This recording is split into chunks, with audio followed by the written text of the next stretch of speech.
Revolting People by Andy Hamilton and Jay Tarses, with Jay Tarses, James Fleet, Hugh Dennis, Tony Maudsley, Julia Hills, and Andy Hamilton.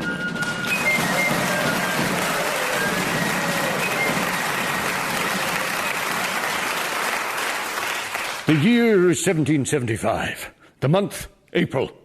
The fuse is lit and the powder keg of history is about to explode. At Lexington and at Concord, the blood of British and American soldiers has been spilt. And so the grim vulture of war descends upon this continent. Hark! I hear its merciless beak tearing at the flesh of the New World's lust, innocence. There, what do you think of that? Oh, what? Sorry, Ezekiel, I wasn't listening. Well, why weren't you listening? Because it was you talking. Oh, I see. What was all that stuff you were bellowing, Ezekiel?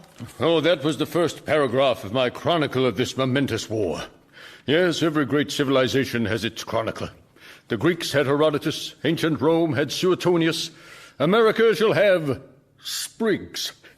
It falls to me to write a fair, objective account of the war between the British Army and these rebellious scum. Shut. Keep your voice down. The rebels are tarring and feathering more and more loyalist sympathizers every day. That is terrible. It certainly is. I keep running out of tar. I had 3 barrels in the shop yesterday, and now they're gone. I think the rebels must have stolen them. Well, you should lie and wait for them, Samuel, and then shoot them. No, I don't think so. Customers do less impulse buying in shops full of bullet-riddled corpses. It's been proven by research. Oh, come. Whose side are you on? I'm on the side of whoever's talking to me. Like most people in Baltimore, I don't want to be any part of this war, because it'll divide communities. It'll set brother against brother. But that's not going to happen in this family. That's right. Because I don't have a brother. Well, yeah, actually, Josh... I wanted a brother, but you wouldn't let me have one. Yeah, well, that's not really my fault. You just fobbed me off with a rabbit, which isn't the same. Listen, son, I love every inch of your 7-foot-tall body, but I've told you before, conversations take a lot longer when you try to join in. Sorry, Father. I'll try to remember. Yeah, and you be careful about taking sides, Ezekiel. I've heard that the rebels are even thinking of executing loyalists. In wartime, there are bound to be lurid, exaggerated rumors being bandied around, especially by those Satan-worshipping baby-eaters. But I appreciate your concern, Samuel. You know, you've always been much more than just a father-in-law to me. Well, and you're much more than just a son-in-law to me, Ezekiel. You're a daily reminder of my daughter's abysmal judgment. And yet you still worry about what might happen to me. No, I worry about what might happen to me. And I'm already viewed with suspicion because of the 2 redcoats who live under my roof. Yeah, but that wasn't your choice, Father. You were forced to billet those redcoats under the Billeting Act of 1771, so they've been living here for several years rent-free, often disrupting the harmony of the household. It's a lot of information for one sentence, son. No, I know, but it needed saying. Am I slowing up the conversation again? A lot. Darn. The rebel vermin, kill all the rebel vermin till they are dead. It's a pleasant ditty, McGurk. Yeah, I know. Kind of Christmassy, isn't it? Well, the war's definitely begun because people have started shooting at me. That's always a good indicator. Luckily, that sniper got me in one of my many artificial bits there, you see. You can still see the bullet lodged in my wooden leg. Oh, yeah, just below the carving of the naked angel. Yeah. She's a well-built angel, isn't she? Yeah. I'm not sure she'd be able to fly.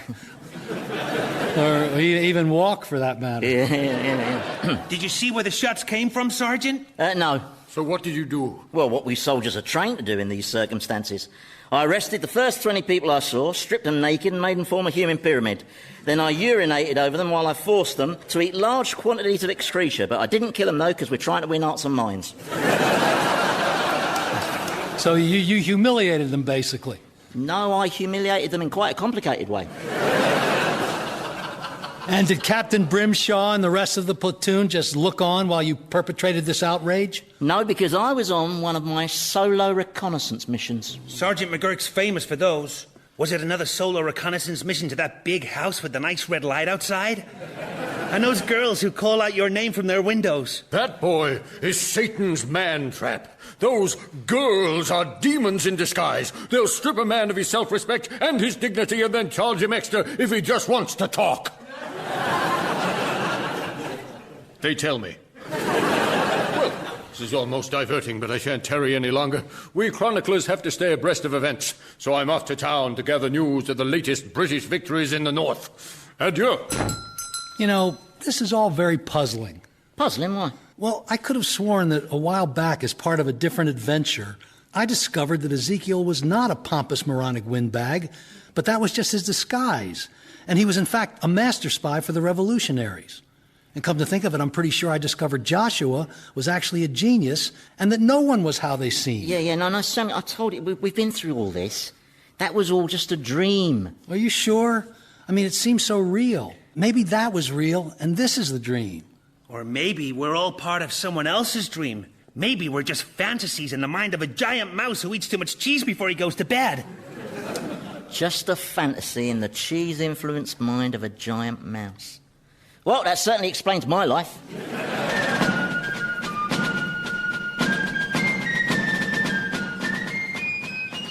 Mary. Yes, Walter? I asked you to rendezvous with me here in the forest because now that the war has started, our relationship has become untenable.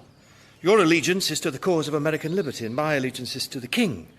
For us to continue to meet as boyfriend and girlfriend would involve, for both of us, considerable jeopardy and danger. And excitement. And anguish. And excitement. Also, I think, if we continued, our relationship would be bound to collapse under the emotional strain. We'd have to skulk around in the night like thieves. It'd be furtive. The exciting. Secretive. Clandestine. Illegal. Forbidden. Sordid. Thwarted. Shameful. Shocking. Unworthy. Squishy. Squishy? Oh, I'm sorry, my mind wandered for a bit there. But the main thing, Mary, is that it's just too risky. If I was caught fraternizing with one of the enemy, then I could be put up against a wall and shot. Yes, and I could be put up against a wall by you. Mary, stop this sort of behaviour. Our romance cannot resume until the war is over. Or what? Or till you change your revolutionary leanings. Oh, I see. It's always the woman who has to fit in around the man, isn't it, eh? Why can't you change your leanings? I don't have leanings, madam. I have duties. And I have a duty to free this land from the despotic rule of a country ruled by a mad German tree botherer. May I remind you, young lady, that we are at war now. Strictly speaking, I should have you arrested for such inflammatory talk. That's not inflammatory talk, you wet-nosed lobsterback. This is inflammatory talk. I'd like to see King George's fat, stinky head on a spike. Madam, desist, or I will arrest you. Go ahead and arrest me. I said go ahead and arrest me.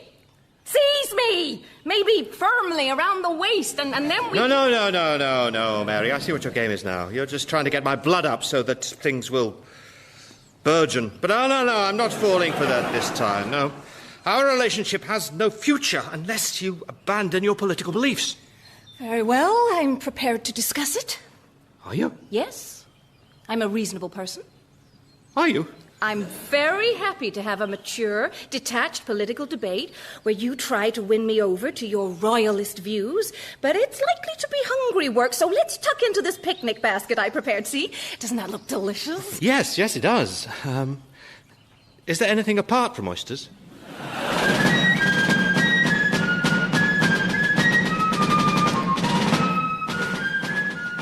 Listen, McGurk, there's something I want to ask you. You've seen a lot of wars. Yeah, 43. Yeah.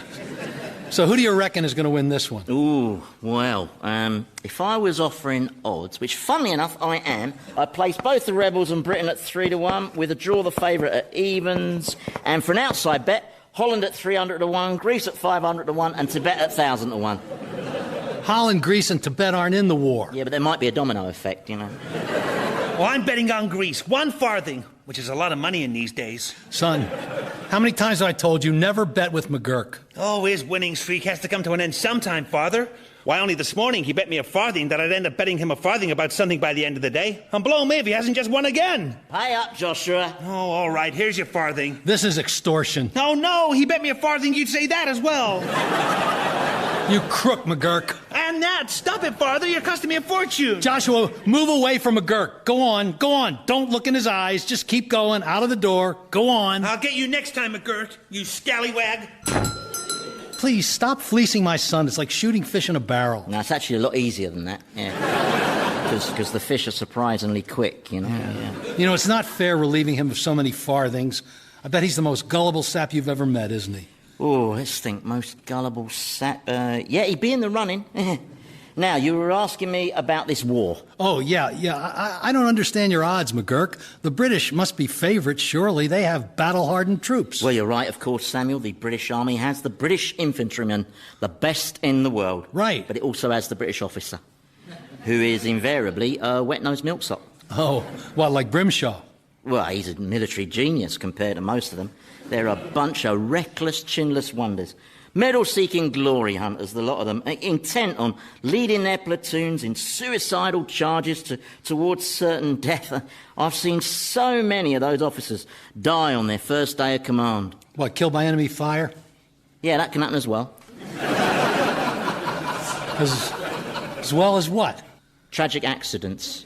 I remember one of them, Captain Carrington Lewis. Oh, he died tragically in his hammock due to the explosives that were being inadvertently stored underneath it. And then there was Captain Fortescue Smythe. Oh, what happened to him? Flukish collision between him and a bayonet.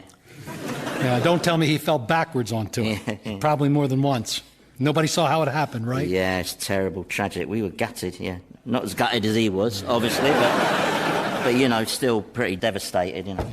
Father, can I come inside, please? What for? Well, a messenger boy just delivered a message for you. Well, what's it say? I don't know. I can't read it. It's written in writing. Oh. Very well. Here, give me that and stay well away from McGurk. Why? Because he'll have the shirt off your back. Now, I usually start with his trousers, to be honest. This letter is from Cora. Dear Father, word has reached me from a rebel militia that my husband, Ezekiel, has been seized and is to be put on trial for being an unctuous, groveling appeaser of the British tyrant. Their words, not mine. And they say that they will try the toadying weasel, my words, not theirs, this afternoon. They say they are idealistic freedom fighters battling for a just and noble cause, but they're open to offers starting at 10 guineas. Clearly, my husband is in grave danger. Could you please go and rescue him, as I'm behind with the laundry? Your loving daughter, Cora. P.S. If you do manage to rescue my husband from a horrible fate, could you ask him to pick up some milk on the way home? Oh, I think that marriage might be in more trouble than I realized. What are you going to do, Father? Why should I do anything? Ezekiel's Cora's responsibility. I don't even like him. He's a ridiculous man. What about that time he went mad and lived in that tree under the impression he was a red squirrel? Why did he think he was a red squirrel? Well, I don't know. I think it was because the grey squirrels kept attacking him. Yeah, they're aggressive, those greys, aren't they? Luckily, we haven't got them in England. Let's hope they don't get introduced there, otherwise our native red squirrels will probably be eradicated, apart from a few small areas of Scotland. Yeah. It goes without saying.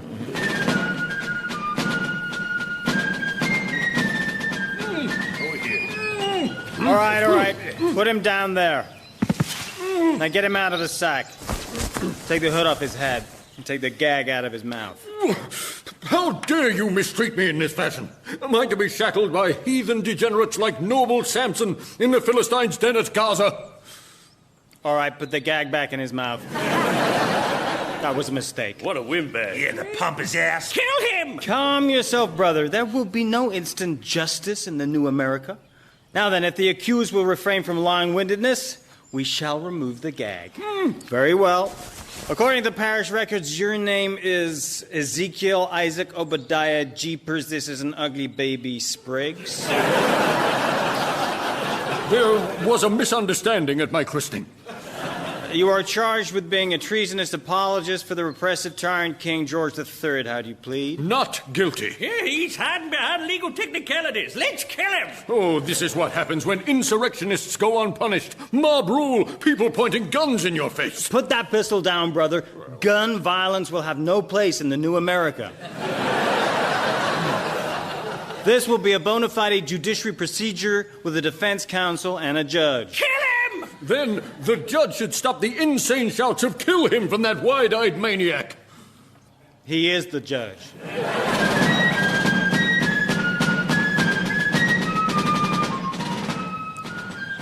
And that is why I believe that America must set itself free from British rule. Well, you've put your case very well, Mary. You marshalled your argument with conviction and intellectual clarity. I just don't see why it was necessary to take your blouse off. I wanted to highlight a couple of points. It's not going to work, Mary. My mind is... Shh. Someone's approaching. Quick, let's hide. Shall I put my blouse back on? No, that's all right. Quit moaning. You're always moaning. Oh, I'll moan if I want to, because A, I don't know how I allowed myself to be talked into this. My standing idly by technique has seriously let me down. And B, I'd feel a lot safer heading for rebel territory if we didn't have a red coat along. Yeah, but I'm not dressed as a red coat, am I? Joshua's decked me out in this cunning disguise as a fur trapper, see? With the pigskin boots and the deerskin jacket. And I made the hat myself. It's raccoon. It's nice, isn't it, Father? Yeah, it is nice. I'm just not sure you should have used the whole raccoon. Kind of looks like it's perched on McGurk's head with a fish in its mouth. Why's it got a fish in its mouth? That's what we hat makers call a conversation starter. I like it. A hat composed of dead wildlife makes me feel American. Now, this is pointless, McGurk. You could never pass as an American. Why, because I'm thin? No. Because you have that ludicrous accent. Oh, I'll explain that away easy. I'll simply say that as a child, I was abducted by Red Indians who'd been taught English by Cockney missionaries. Well, I believe that. Well, yeah, something you'd believe is not the baseline we're trying to clear here.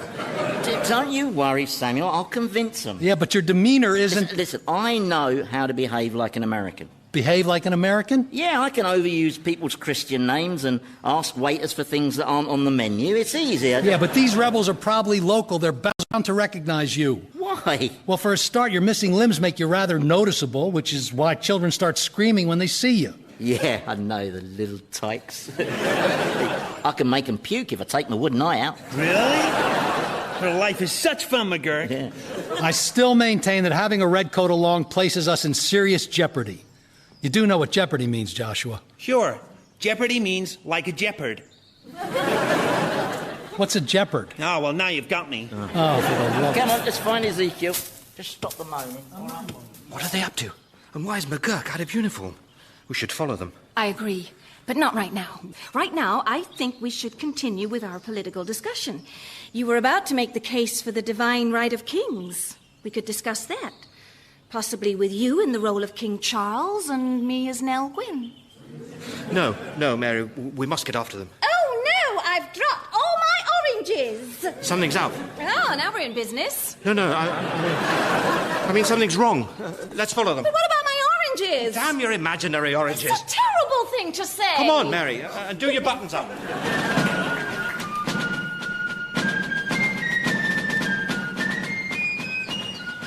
Very well. I have tried to persuade you to free me using the force of reason and moral argument. But now I'm afraid you leave me no choice but to weep like a baby. For the love of Jesus Christ, show mercy on me, I have children. Yeah, they're not your children. They have red hair. Well, sometimes red hair skips a generation or two. But my ancestors were flame-haired Vikings. Vikings? Oh, yes. Called Spriggs. Oh, that's right. All descended from Spriggsonson. You won't find him in the history books. He was too modest. Runs in the family, lack of boastfulness. We're perhaps the least boastful people in the world.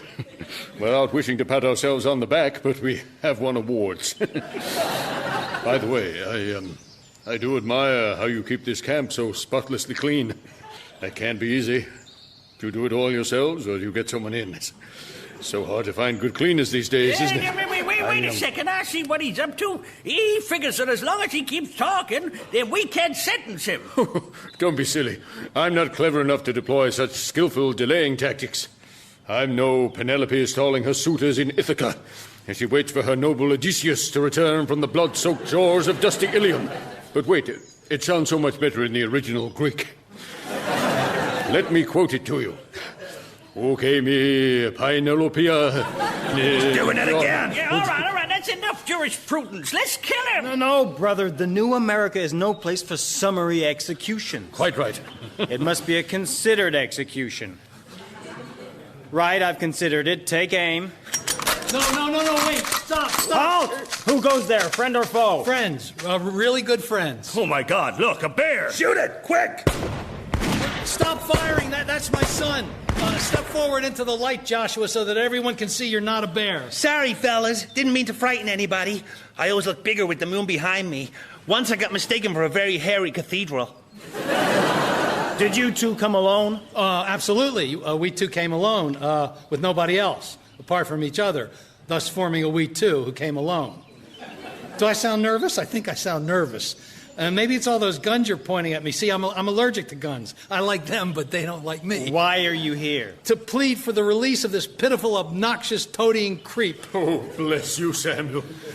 Because after all, when you take someone's liberty purely because you happen not to like his views, aren't you betraying the fine and noble idealism of your cause? Yeah, probably. Have you got the money? No, regrettably, we're fresh out of money. Oh, come on, you must have some money. I'll bet you this farthing that we don't have any money.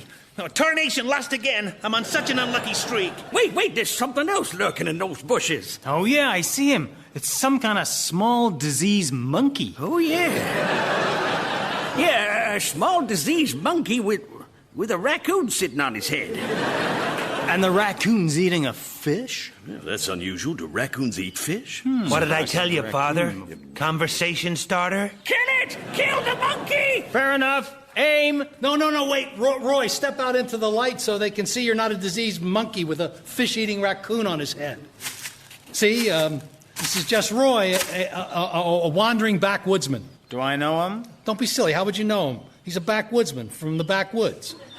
It's way out back, behind the front woods and way past the side woods. Can't he speak for himself? Yeah. No, he can't. He can't speak for himself because, tragically, on his last hunting trip, wolves ate his tongue. Looks like they had a pretty good nibble at the rest of him. Hey, wait a second.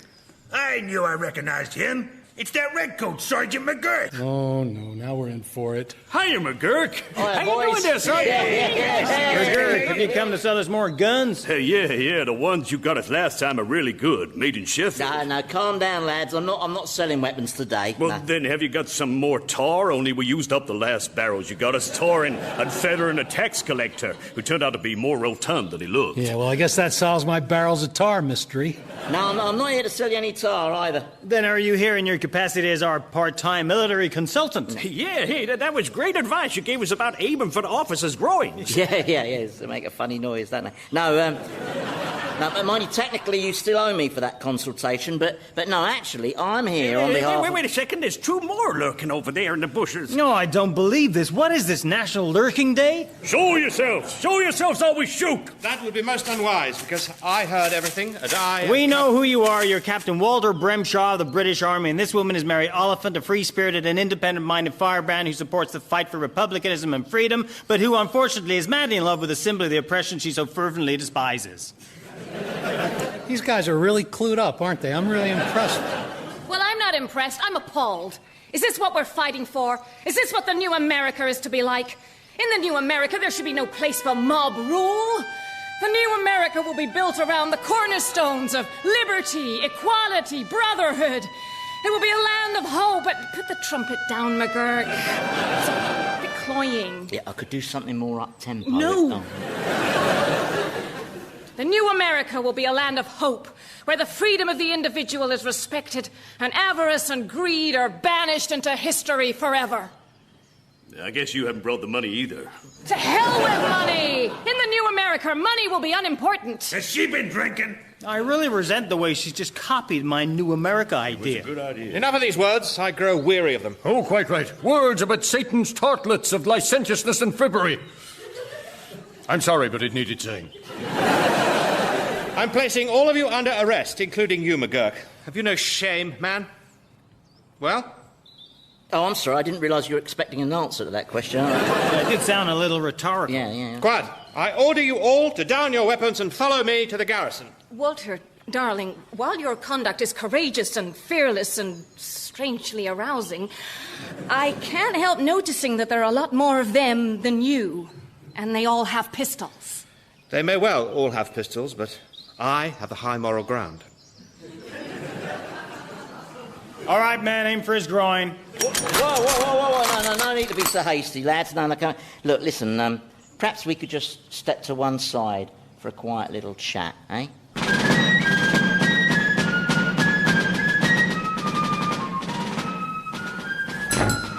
Break open that celebration grog, Samuel. My throat's as dry as a dead jackal's wedding tackle. Well, I still feel I'd have got those rebels to surrender in the end, just by imposing my moral authority on them. Even I think that stupid Nam a simpleton. Face facts, Captain. It's down to me that Ezekiel is now reunited with his beloved Cora. Yeah, that was a touching reunion, wasn't it? The way she threw her arms out wide and said, "You forgot the milk, idiot." Yeah. What exactly did you offer those outlaws, McGurk? Well, let's just say that a couple of the garrison's cannons may have to go for a little walk. I'm sorry, but you leave me no choice but to have you clapped in irons, McGurk. You've been arming the foe. Do you know what that makes you? A hero. That's right, a traitor. A filthy, wretched... hero? How do you work that out? I'm a hero because at huge personal risk, I am spying on the enemy. Spying? But you've been selling them guns. Only to win their confidence. You've been selling them my tar. For the same reason. You've been advising them on military tactics. You told them to shoot British officers in the groin. Thus sparing the officers' lives. What? By getting the rebels to aim for the smaller target. I mean, you know, I could have said aim for the head, couldn't I? No. Thing is, I had to win the enemy's trust. That's what we spies do. Right. Well, why didn't you tell me you were a spy? Couldn't risk it, sir. There are so many informers in the British ranks. You know the sort. Mercenary scum will do anything for money. I hate that. Father! Is it important? I'm not sure. Mary's outside the window in a funny costume. Oranges! Who wants to squeeze my juicy oranges? Oh, no. Wait a minute. What about the money? Money, sir? The money the rebels paid you. Oh, yeah. Oh, I've sent all that to the Stepney Home for Limbless Orphans. Oh, I didn't want it, sir. It's dirty money. Oh, dear. Here I am, all alone. Oh, for the love of... I hope no big, lusty aristocrat chases me into the barn. Yes, Mary, I'll be with you in a minute. Oh, no. I seem to have fallen out of my bodice. I said in a minute. I'm sorry about that. Listen, McGurk, I owe you an apology. I misjudged you. I took you as an immoral profiteer, but clearly you're a man of great courage and integrity. I salute you, sir. Sam, do you remember asking me if Joshua was the most gullible sap I'd ever met? Yep. Well, I think I just answered your question.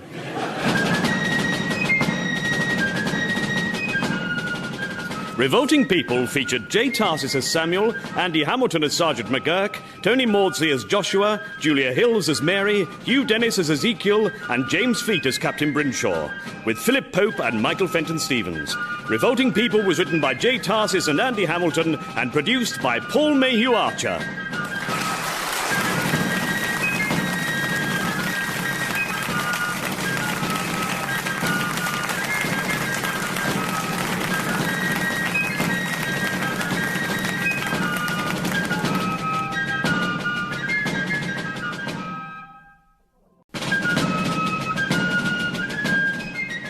Revolting People by Andy Hamilton and Jay Tarses, with Jay Tarses, James Fleet, Hugh Dennis, Tony Maudsley, Julia Hills and Andy Hamilton.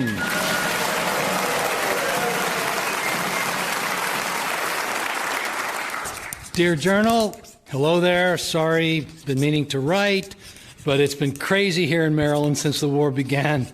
To sum it up in 4 words, bang, bang, bang, and bang. People are calling it the American War of Independence, but I call it the War of Noisy Inconsiderateness. Cote d'Azur, Father. How's the shopkeeping business? Well, 2 days ago I sold a nail, but it was returned yesterday, so I had this one day of euphoria, but after that... Hell from Mars Yalor. Is that your carpetbag packed by the door? I'm afraid it is. Creme brulee. Where are you going? I can't help noticing, son, that you seem to be exclaiming in French. I know. Sophisticated, isn't it? Well, it would be sophisticated if you knew what any of the words meant. Well, why do I need to know what the words mean? I've never let that hold me back in the past. Besides, nobody cares what French words mean. They're purely for decoration. So, where you headed, Cuckavan? I'm getting out of here, son. I can't take any more of this unrest and upheaval. You'll be fine without me, and you have your sister Mary for company, plus Sergeant McGurk and Captain Brimshaw. But they're Brits. They're the enemy. Oh, come on. They've coexisted under our roof for 3 years now, and apart from the occasional murder, they've been delightful non-paying guests. Palais de foie gras. What's that noise? That's the sound of a one-legged, one-armed redcoat climbing out of a barrel full of crackers. Beg pardon for eavesdropping, Gov, but allow me to step in here for a mo, as I generally do in the nick of time whenever there's a family crisis, which is ironic, having never had a real family of my own, you know, unless you want to count that Belgian dwarf creature and her cubs. McGurk, why were you in my cracker barrel? For the crackers. Also, it's quite a good little hiding place, provided I keep the crunch into a minimum. Those crackers are crunchless due to the mold. I know. And surprisingly tasty it is, too. You've been eating mold? Yep. McGurk, you make me want to vomit. If I had a penny for every time I've heard that. Now then, Sam, did I overhear you saying you were thinking of doing a runner? Yeah, he's going to abandon me, Crepe Suzette. Well, you're welcome to come with me if you want, Joshua. No, I can't leave. I have to stay here and look after my new pet bear. Oh, no. Listen, we've talked about this, son. You can't keep catching wild animals and then trying to tame them. It always ends in tears. And look what happened with that coyote. Why, what happened with the coyote? Well, I looked after him for weeks, and then one day he just ran off into the woods on his own. Well, not quite on his own. He took our next-door neighbor's leg with him. Oh, the toilette. What a kerfuffle that caused. So, Sammy boy, where you heading off then? Going north. Smart move, Sam, yeah. Heading north, towards the battles. Flawless judgment yet again? I'll be perfectly safe. I'm going to stay in a nice, quiet cottage in the country with my sister, Belle. You mean I've got an auntie? I never knew that, Maldemare. Yeah, aunties and uncles. Belle's the fourth of 8. There's Obadiah, Nathaniel, Nehemiah, Isaiah, Zechariah, Stacy, me, and Belle. But me and Belle haven't seen each other for over 20 years. There was a bit of a falling out. Well, what was that argument about? It was awful. I mean, you know, I don't want to talk about it. It's just too painful to go into. You don't remember, do you? Not really, no. But Croc Monsieur, if you go away, what's going to happen to the shop? Who cares? It's a useless shop. It's in the wrong location. It's a prime location. It's your sales technique that's a problem. You have a bad attitude towards the customers. Only because they're scum. They never buy anything. Yeah, I'd get them buying. Yeah, well, then you can have the run of my shop, and anything you make you can keep. Yeah. Me, I'm off to New Jersey. Oh, yeah, the famous New Jersey, home of nothing. See you later, Joshua. I bid you chapeau, Father. Joshua, my boy, come and sit close by me. Do I have to?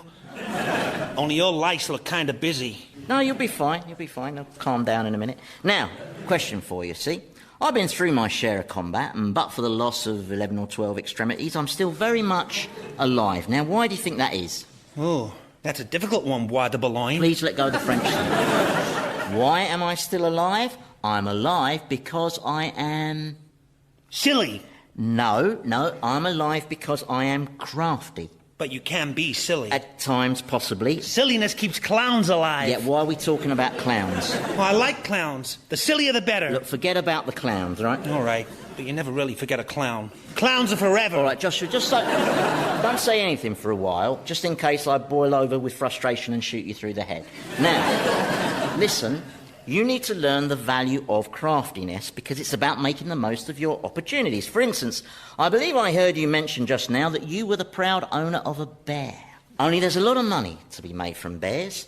A good performing bear is better than a pension, especially if that pension's not linked to final salary. Well, I'm not sure I like the idea of a performing bear. That sounds kind of demeaning. All right, then how about bear fights? It sounds a little cruel. Not at all. It's magnificent. And there are lots of epic contests you can stage. There's a bear versus a bear. It's always good value. Or there's a bear versus dog. Bear versus Quaker. That's usually a bit shorter, you know, but it's guaranteed entertainment, I tell you. How about a bear versus a clown? Yeah, people would pay to see that, yeah. No, I'm sorry, Sergeant. I just don't think my bear's a fighter. Well, look, you let me be the judge of that. I bet he's a killer, isn't he? Is he outside, chained to a post somewhere, eh? Hey, where is this bear, eh? He's in the cupboard.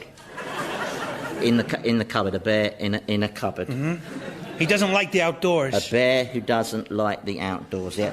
Listen, Joshua, if you're tugging my todger, I will... No. It's true. See? Blimey, crikey, it's a bear. There. Happy now? Well, no, open up again. Let me have a proper look at him. Well, he's a handsome creature and no mistake, and surprisingly tame. Yeah, you don't see many wild bears sitting on a chair with their legs crossed. Well, we best leave him be now. He's going to get riled. You see? Yeah, I didn't realise bears actually said grr. Wait a second, I recognise that voice. Ezekiel Spriggs, is that you? No. Yeah, it is you, Ezekiel. Oh, damn. The roar was too much, wasn't it? I took my inspiration from Virgil himself, who loquaciously elucidated how, in order to gain entry into Troy, the ancient Greeks hollowed out an equine form of wood. Thus, so shall I thought, become Trojanus Ursus, and insinuate myself into the... Yeah, that's definitely Ezekiel. I know, because my good eye just clanged shut with boredom, yeah. Now, let's just cut to the chase, shall we? Why are you dressed as a bear? Because there is a price on my head.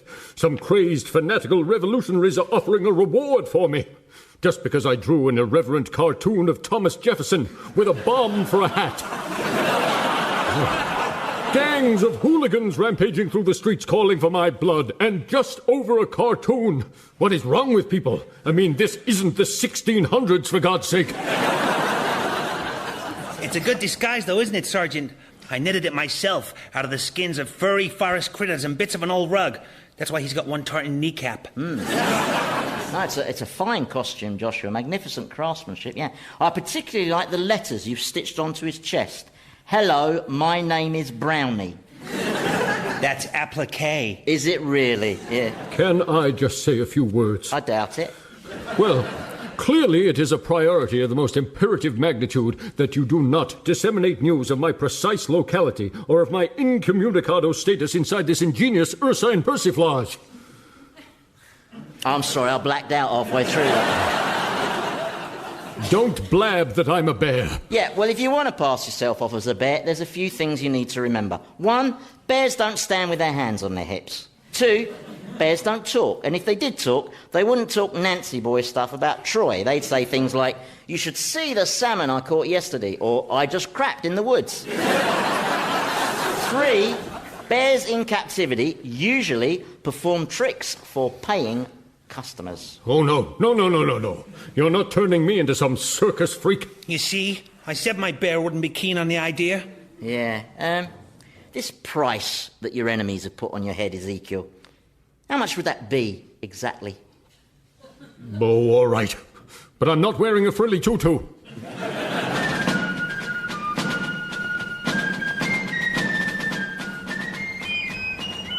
Oh, Mary. Oh, Walter. Mary. Oh, Walter. Oh, Mary. Oh, is it me, or does this conversation sound a little limited? It's nerves. For what I want to do next, I need to go down on my knees. Oh, this looks promising. To propose marriage. Oh. Anyway, there's no prospect of us getting married until the fighting is over. Well, perhaps the fighting will soon stop. Personally, I favour a diplomatic solution negotiated by an international organisation of United Nations. Yeah, like that'd work. No, this is a fight to the end. You British are doomed. To quote the great Thomas Jefferson, we have to rip out their throats, gouge their eyes, tear off their ears, and then spit in the holes. Jefferson said that? Well, I'm paraphrasing. What if I changed my allegiance, my darling? What if I joined your cause? We could get married then, couldn't we? What?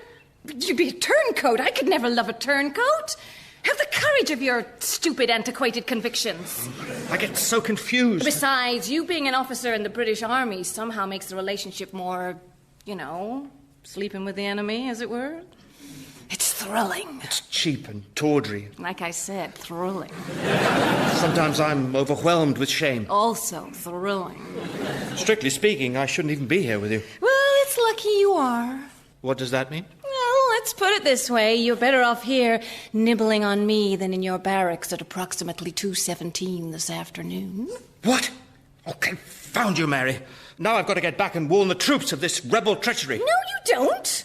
The troops are all Hessians, brutish German mercenaries who deserve what's coming to them and then some. Captain, shocking news. I came as quickly as I could, which wasn't as quick as I'd have liked, as I had to fight off a couple of beavers who wanted my wooden leg for their dam. But you still see the tooth marks. What is the shocking news? The barracks have been penetrated. Lucky barracks. How many attackers? Several hundred. Damage? Light. Casualties? None. Then what did the rebels attack with? Sticks? No, sir. Mockery. They breached our ranks and then pulled lots of faces and stuck their tongues out. Good grief. Yeah. Then they taunted the Hessians by telling them obscure, hard-to-get jokes and then teasing the poor Germans for being humourless. Oh, this is a new and terrible kind of warfare. Oh, get off your high horse. What about the Brits' behaviour? Is that any more honourable? Constantly dragging our women off to secret hideaways and then having their wicked way with them for several hours at a time? Stop it, Mary. Till the poor creatures are weak from ecstasy. It's not going to work, Mary. Their heaving bosoms glistening with sweat. Mary, I know what you're trying to do, and I cannot be inflamed. I must return to the garrison. You'll accompany me, Sergeant? Afraid not, sir. I've got to get back to mind the shop. Where's my father? He had to go to New Jersey. Why? Did he lose a bet? Bit rough on you, all this, eh, Mary? The captain breezing off like that with you in a state of heightened female arousal. Of course, if you wanted a bit of help with that, I could probably see my way clear. Kirk, I would rather eat 300 porcupines and then throw myself in front of a herd of stampeding wildebeest. So that's a maybe then, is it?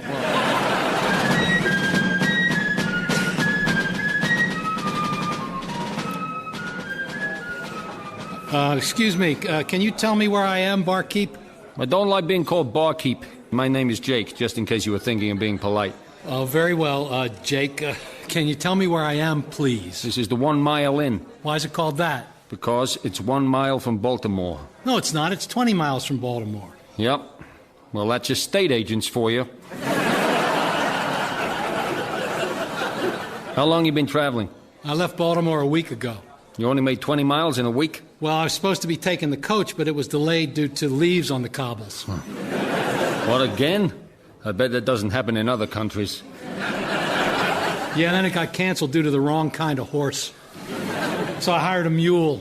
For 20 miles in a week, that's still mighty slow going. Yeah, well, I think we may have been traveling in circles. Perhaps my mule has an inner ear problem, I don't know. And where you headed, mule permitting? I have to go to New Jersey. Oh, you lost a bet, huh? No, I'm heading north to see my sister Belle. I haven't seen her in 20 years, and this is... Wait a second, did you say your name was Belle? There's a lady at the other end of the bar called Belle. Kind of looks like you. Same kind of horsey face. Well, are you sure? Samuel! What an extraordinary coincidence.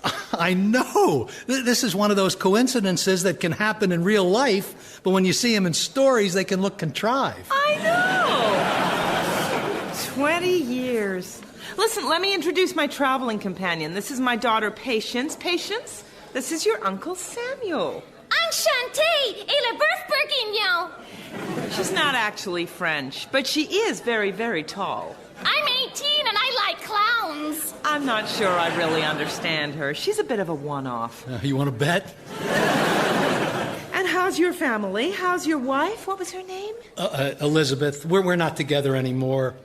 It turned out that physically she was more interested in that girl-girl thing that no one's thought of a name for yet.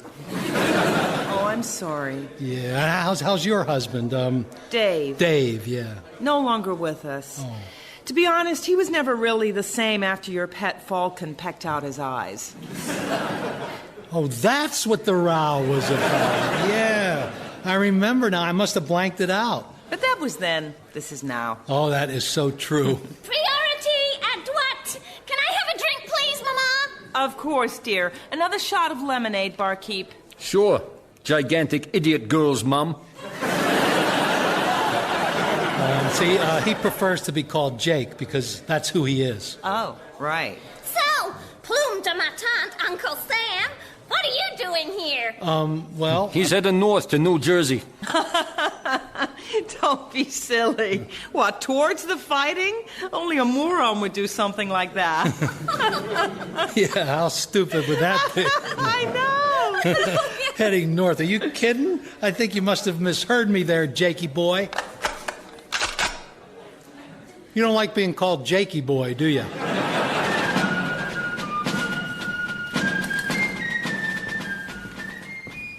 All right, lads, let's shut up shop. That's a good day's selling we've done there. Can I get out of this bear suit now? No, someone might come in, and you know what those rebels will do if they catch you? It's like an oven in here. Mm-hmm. Is it hotter than tar? No. No, exactly. Tarring and feathering's the alternative to the bear costume. I know. I wouldn't mind just the feathering. I could probably cope with that. Yeah, but the feathers would fall off without the tar. Why can't they just use ordinary glue? Well, then it would be gluing and feathering, wouldn't it? And that just sounds like handicraft. Yeah, he's right. I guess so. Besides, I think the feathering is largely ceremonial.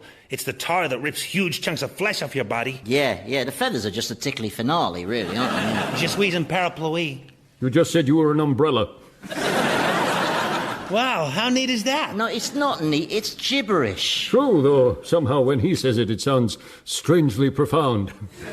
But listen, what if I convince these maniacal rebels that I'm no longer a loyalist by coming up with some patriotic revolutionary slogans? Yeah, that's a good idea, Brownie. How about, give me liberty or give me an address I can send some kind of donation to? Not very stirring. I've got it, you're going to love this one. What makes me sad is that I don't have more lives than the one I have. But if I had 9 lives, as some say felines do, I would give at least 7 of them in the cause of liberty. Catchy. These are the times that try men's souls. Heard it. I can smell urine. No, that's not a good slogan. No, that's a fact. Oh, I see. All right. So, shh, someone's coming. Oh, it's Mary. Oh, nice night to be out. Yes, I was talking to your nipples. Oh, Oh, come on, miss. That was just flirtatious repartee, wasn't it? Where's Captain Brimshaw?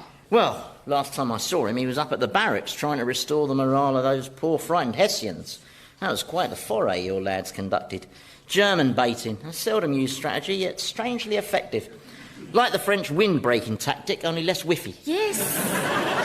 Is your bear all right, Joshua? he's just eating some honey, Mary. Surely you've seen a bear eating honey before. Yes, but not using a knife to spread it on a waffle. Walter! Good evening, Miss Oliphant. Well, that's a stiff greeting, even by your tight-arsed standards. Yes, well, I've just returned from trying to repair the emotional damage that your rebellious cohorts have inflicted on our German comrades. So I'm afraid I'm more than a little bit cross with you, actually. Well, that's a shame, because I've decided to accept your proposal of marriage. Accept my proposal? Yes. But well, I'm speechless. Totally speechless. Only a few days ago you were poo-pooing the very idea, and now here you are, having had a complete change of heart. On the one hand, I'm turning cartwheels in my head, yet on the other, since I've been rebuffed by you so many times in the past, there's a degree of scepticism as to your genuine intentions. Is it any surprise that I feel so bemused and confounded by your womanly contrariness? I thought you said you were speechless. Well, Mary, I'm not your marionette. Hey, how come he's allowed to say French stuff? I'm withdrawing my proposal. I can be contrary, too. You're playing some kind of game, Mary, while I'm not a fool. Permission to speak, sir? Yes, Sergeant? You are a fool. What? You're a fool if you don't accept this lady's offer. Look at her. Peaches and cream complexion, strawberry lips, ripe as a cherry, and I'm pretty sure I can work melons in here somewhere. Do you want another one, McGurk? But I am pleading your cause, miss. You just heard me compare you to all manner of fruit. Yeah, well, I don't need your... Samuel, I thought you were heading north to New Jersey. Only an idiot would head north. And you did? No. No, I went to meet these 2 lovely ladies, and they are... Oh, my God, it's a bear. Don't worry, lady. He's tame. Does he do tricks? Oh, yes. The bear is shaking his head. Yeah, that's one of his tricks. Cute, isn't it? For 6pence, I can get him to put on his tutu and do pirouettes. McGurk! What did he say? Sounded like McGurk. Yeah, McGurk. That's the call of the brown, tartan-kneed, urine-smelling bear. Yeah. Everyone, this is my long-lost sister, Belle, and she's going to be staying with us, and isn't that great? Hey, who's the huge girl standing next to her? Patience. Well, I was only asking. You were being so long-winded that I No. Her name is Patience. Oh. Hey, I knew some people in hospital with that name. Oh. She's your cousin. Chemin de fer et pamplemousse. Boy, how sophisticated is she? Cri de coeur, Cousin Joshua. How tall are you? 7'4". Me too. Hit me in the arm with all your might. All right. Ah! Didn't feel a thing. Now you do it to me. Didn't even tickle. Bash me in the face. My turn. Now with the shovel. Wow. This is great. Wanna go outside and throw some cows? I sure do. Well, they seem to have hit it off. Now, so, Belle, this is my daughter, Mary. Nice to meet you, Aunt Belle. And this is Captain Walter Brimshaw. Oh, you look most distinguished in your uniform, Captain. Back off, honey. He's mine. Most certainly I'm not. I'm sorry, Belle. Brimshaw and Mary have this very on-off, up-down relationship. It's ridiculous. She's ridiculous. Oh, I'm ridiculous, am I? Mister, I'll propose marriage, and then when she says yes, I'll withdraw my proposal, pants. You sound stupid when you talk in hyphens. Right! That does it! Ow! Mary, give me that. Oh, I'm so sorry about this unpleasantness, Belle. No, it's fine. Don't worry. I'm from New Jersey. I'm used to seeing people get shovels in the face. Allow me to introduce myself, as obviously no one else is going to. I'm Sergeant Roy McGurk, at your service. Pleased to meet you. You will be, darling. Right. Sam's told me a lot about you, Sergeant. Not the unsavoury parts, I trust. What other parts are there? Nice quip, Sam. Yeah, do that again, I'll rip your throat out. Do you think I could possibly use the bathroom? Oh, I just saw the bear go in there. Oh. He might be a while, he likes to read the newspaper. Tell me, Belle, have you ever wondered what it'd be like to make love to a one-legged, one-armed, one-eyed, one-eared man? Oh, dear Lord, have mercy. Yep, that's what you'll be shouting. And it won't be from the splinters. Well, Belle and I haven't seen each other for 20 years. Oh, is that right? I blinded her husband, and then he died. But she's fine with that now. And what's more, she said she'd like to stay with us for a couple of weeks. Oh, yeah. About that, I just remembered a friend of ours is having this thing. This thing? Yeah, further south in Mexico, as it turns out. It's a sombrero-themed thing, which is why it has to be in Mexico. We don't really want to go, but we promise. Anyway, it's been lovely to meet you all, so don't bother to see us out. We'll just find a road somewhere. Anyway, bye, take care. Let's do lunch, yeah?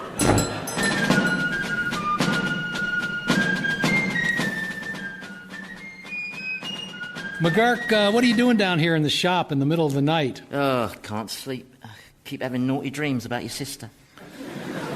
I'm getting that vomit reflex again. I just can't work out why she took off so sudden like that. Well, let's see.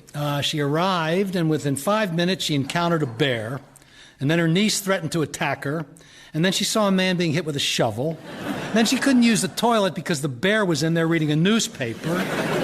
And then she was harassed by a one-armed, one-legged sex maniac. And then she just left. I mean, it's a complete mystery. Aren't people funny?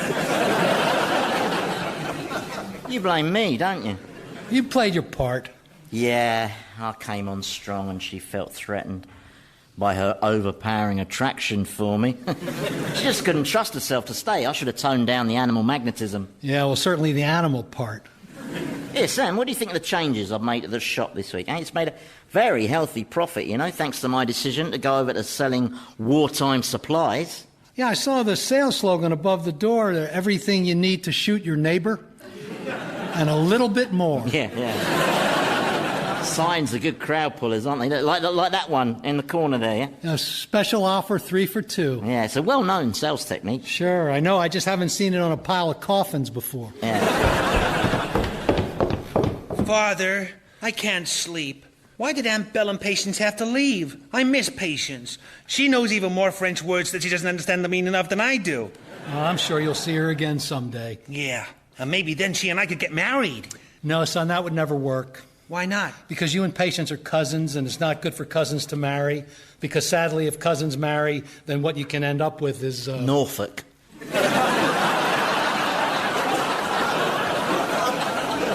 Listen, I'm sure you'll see Patience again someday. Now, you head on back to bed. Gare du Nord et bon abattoir, Papa. Same to you, son. Boy, this is a crazy house. Do you know that? And look at that idiot Ezekiel out on the lawn pretending to be a bear. That's ridiculous. That's not Ezekiel, that's a real bear. How can you be sure? Well, it's the distinctive bear-like way that he's creeping up on the bear that's engrossed in the newspaper. Oh, yeah. Damn, you know, I could have charged a fortune for this. Bear versus unpopular windbag. We should really warn Ezekiel that he's about to be mauled, shouldn't we? Yeah, of course we should, yeah. Yeah, we better step in and do something. Yeah. In a minute. Cup of tea? Why not?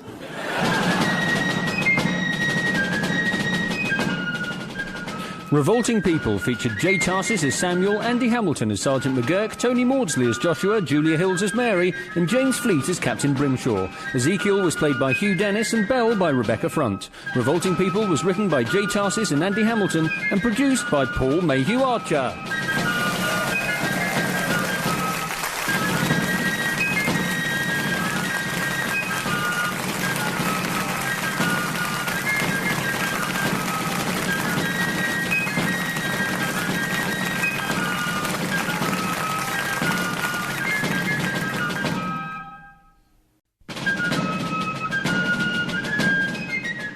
Revolting People by Andy Hamilton and Jay Tarses, with Jay Tarses, James Fleet, Hugh Dennis, Tony Maudsley, Julia Hills, and Andy Hamilton.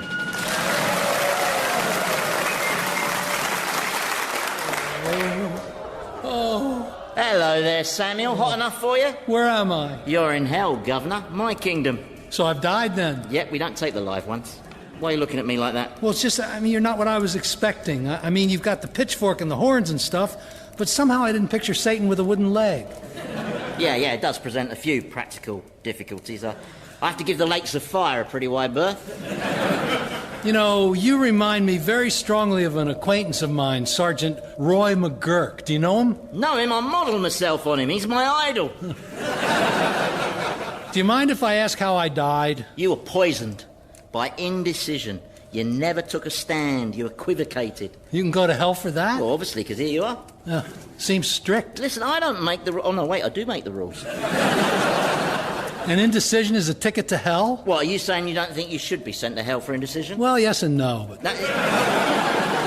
Right, into the flames with you then. You got goggles? No, we don't have goggles. Well, only smoke makes my eyes tear up. Good. Do you find it hot? And it's the fire. It's the fire. The fire. Fire. Smoke. Father! Wake up!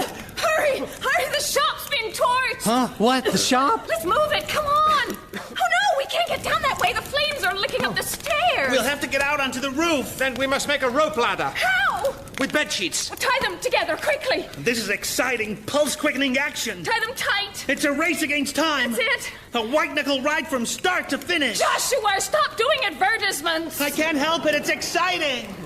All right, the bed sheets are knotted. Joshua, smash through that window. Right, well, that's most of the wall gone, but that'll do. All right, everybody, let's... Father, will you please get out of bed? I'm a slow riser, you know that. Hurry, Samuel. Joshua, throw out those bed sheets. The flames are getting closer. Mary, you first. You grab on and slide down the sheets. But they're lying in the street. Joshua, you didn't tie on the bed sheets. You said throw out the bed sheets. After you'd secured them at one end. You didn't say that. Well, why in the middle of a fire would I ask you to just throw away the bed sheets? I don't know. You're English. You do things differently over there. We need fresh bed sheets. Father, what are you doing? Oh, don't worry. Once this coffee's brewed, I just need that first cup to kickstart me. No, this is no time for coffee. Wait, look! I found more bed sheets. All right. Let's tie them together as quickly as we can. He never said anything about securing one end. Joshua! You're just siding with him because he's your boyfriend. I am not. Right. That's another ladder made. Here, Joshua. This time you know what to do. Well, he definitely didn't say anything. Joshua, let it go! He's done it again! She said let it go. Oh, we're now doomed. Well, did she or not say let it go? Father, you heard, didn't you? You heard what she said. Has anyone seen my socks? For God's sake, Father, show some urgency! Oh, the whole ground floor is ablaze. Wait a second. McGurk was asleep on the ground floor. Oh, my God. McGurk! You called, Captain? McGurk, well, where are you? I'm down here, in the street, next to this pile of bed sheets. She said let it go. Shut up. Well, she did. Quite a little conflagration you're having there. It looks impressive, almost cheery. Can you chuck up the bed sheets? No, I could probably chuck up my dinner. Are you drunk, Sergeant? Is it a Tuesday? No, it's a Friday. Then I am. Throw the frigging bed sheets! I'll do my best. But hand-eye coordination is a bit tricky when you've only got one hand and one eye. And the hand and the eye are on opposite sides. Also, I'm as rat-arsed as a nasty rat, so... Oh, look! Look, there's Ezekiel. Ezekiel, help us! Oh, mercy! What an inferno! Why, even Carthage itself could not have burned more fiercely as the children of Hannibal wept bitter tears of gall. Or, as Tacitus put it... Throw up those ropes made of bed sheets! No, I don't believe that is the quotation. No! Throw up the bed sheets! Oh! Well, that might prove a little difficult, as I'm afraid my throwing arm is somewhat weak. It's a common trait among boys who are academically gifted. We eschew ball games. Throw them, damn you! There's no need for profanity. Profanity is the lure on Beelzebub's fishing rod. Throw the bloody bed sheets, you pompous son of a bitch, or we're all going to die! Well, if you put it like that. 1, 2, 3... I appear to have hurled the bedsheets into the flames. I'm sorry about that. There's nothing for it. We're going to have to jump, so... Father, will you stop looking for your socks? Found one. Why can you only ever find one? Samuel, we have to jump. Joshua, you jump first. Then we can all use you as something to land on. Boy, this just gets more exciting. Do I have time to clean my teeth? It's just I find it hard to concentrate with a furry mouth. We have to jump now. But we're on the second story. You can either jump or burn to death. Oh, I hate this kind of tricky decision. It's not a decision that you need to be indecisive about. You want to live, don't you? On balance, I think so, yes. All right, Joshua, you jump. Oh, Mary, Samuel, let's all hold hands and jump on 3. 1, 2... Whoa, I haven't decided to jump. 3. Yet.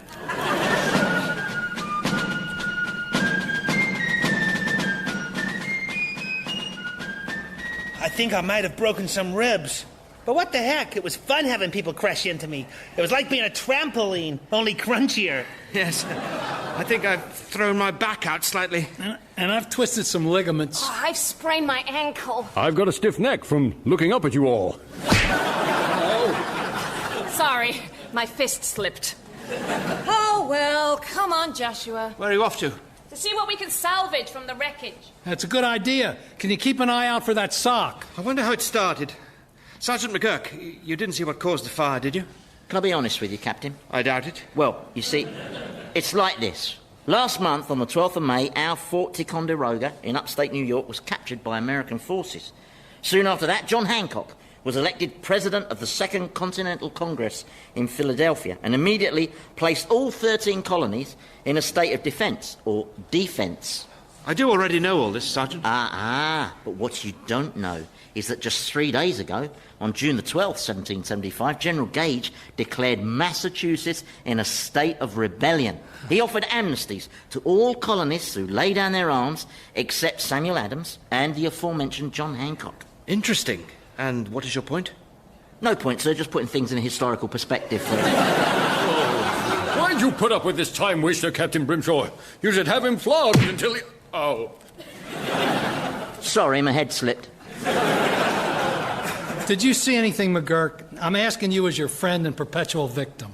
Well, as it happens, as I was laying blotto in the gutter, gazing up at the stars, I did become aware of voices belonging to a bunch of rebels, saying things like, "Oh, look, there's the shop of that pasty-faced weasel of a shopkeeper, Samuel Oliphant. His daughter's playing hide the sausage with the red-coat captain, and his son-in-law, Ezekiel, is that pompous git who supports the monarchy and is a traitor to his people." It was a mob, you say. How many of them? I made it 24, Captain, comprising of 12 pairs of identical twins. Identical twins? But He was drunk, Captain. Oh, I see, yes. A mob of 12. Anyway, next thing I knew, they were running off into the night laughing, and half your shop was on fire. Then a redcoat patrol arrived. And what did they do? Set fire to the other half. I heard them saying that Samuel Oliphant was a well-known rebel sympathiser with a daughter who often denounced the king, so he had everything that was coming to him. Then they also ran off laughing. That was a sort of theme for the evening, you know. Running off and laughing, yeah. Why didn't you stop them, Sergeant? You should have stood up and placed them under arrest. That I fully intended to do, Captain, but sadly the standing up part took a little longer than I'd anticipated. So I was attacked by both sides. Well, that's just peachy. Nobody likes me. Why does nobody like me? Yeah, it's mostly the whinging, I'd say. Don't whinge. I make observations. Oh, it's no good. This madness has to end. Someone needs to persuade General Washington to surrender so that we can effect a peaceful compromise. Sergeant, saddle the mounts. Mounts, plural. Yes. Do you have a problem with that? What, apart from parleying with the enemy without military authorisation and heading into rebel territory where we'll be outnumbered to the tune of 20,000 to 1? No, it looks foolproof. Now, you see, that's what I call whinging. Fine. Then I'll go north alone, find George Washington, and single-handedly change the course of history. Alone.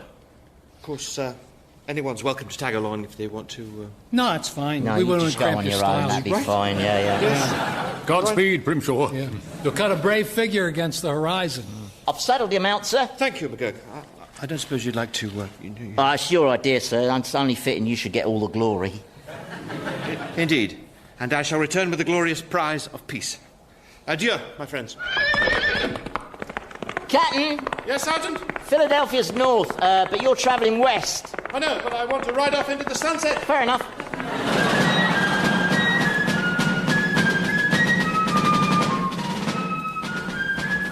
And you let him just ride off alone into the lair of his enemies? With his bad back and sleep deprived? What kind of men are you? Well, I wanted to go with him, miss, but I've got a dental appointment, you know. I did consider cancelling, but then you keep putting it off, and you end up with a lot more needs doing, don't you? Oh, that's very end true. up with more cavities. That's right, and they charge you. I have We have to go after him. He'll be scalped by Indians or shot by our militia. Oh, come on. The odds of that happening are only about 2 to 1. He'll be fine, unless he's not. He could drown or be attacked by cougars. Drowning 3 to 1, cougars 4 to 1. If it's any consolation, Mary, he looked most noble as he rode off. Did he? Oh, yes. With his manly jaw jutting resolutely forward and his golden hair flowing in the breeze. Oh, yes. He reminded me of brave Achilles as he rode towards the walls of Troy to face the wrath of mighty Hector.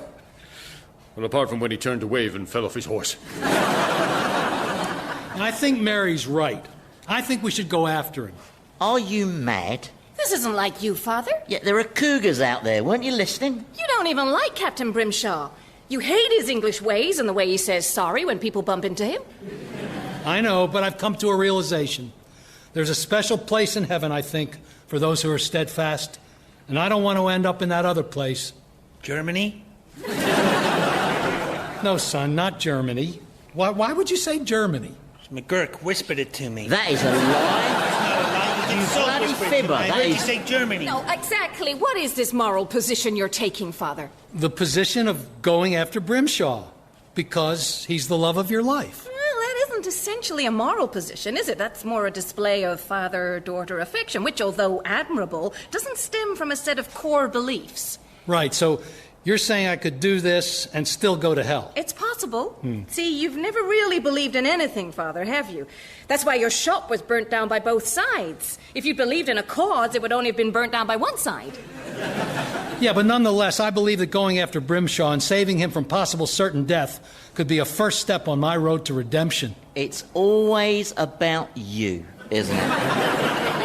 Well, I'm with Mary and Father. I think we should go and rescue Brimshaw, even if he didn't tell me to secure the end. Joshua! Well, he didn't. I presume you'd rather not have me along. Good presumption. You're no use to man nor beast. Reluctantly, I concur. But we'll need you, McGurk, for your survival skills and animal cunning. Oh, sorry, miss. Told you. Dental appointment. You have not got a dental appointment, McGurk, because you haven't got any teeth. Just wooden pegs. Yeah, they don't varnish themselves, you know. You're coming with us. Now we need to get moving. I don't think McGurk should be made to come with us. Did he just whisper that to you? No. Yes. Oh, you fibber. I'm not. You said it. You told me to say it. Grab him, Joshua. What? Hey, get off. Let go of me. What? That... Hold him down. That tickled. Help. I'm being violated.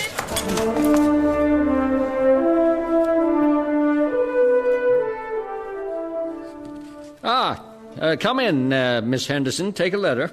Take it where, General Washington? Nowhere. I haven't dictated it yet. Have you a quill and paper? I'm temporary, sir. They didn't say anything about bringing a quill. Well, here I have a spare quill. I should think so. What's your first name, Miss Henderson? Jenny, sir. May I call you Jenny? Up to you. This is an extremely momentous time, Jenny. Some very important documents are going to be coming into and out of this office. Now, the regular girl is sick. Miss Evans. Yes? And you were handpicked to come in and help out for a few days. Now, you may be asked to do some things the agency didn't specify. Yes, sir. Can I count on you, Jenny? You can, General Washington, as long as I'm away by 5. Right. So, this letter is to whom it may concern. You want me to write that? Yes. Please. Quick question. What is it, Jenny? What is it exactly you're the general of? Well, they've just appointed me Commander-in-Chief of the Continental Army. Wow. Yes. Now... That's a big deal, huh? Yes. Yes, it is. It's an awesome responsibility, and I have some personal misgivings, and that's what the letter I'm about to dictate will touch on. So... How tall are you? I'm very tall. Even taller with the wig. Yes, but one's height is not the measure of a man, Jenny. A man's principles are far more important than his stature. Now... Yeah, but it's nice to be tall. Well, yes, in theaters and at sporting events. So... I myself am short. Did the agency say how many days you'll be filling in for, Miss Evans?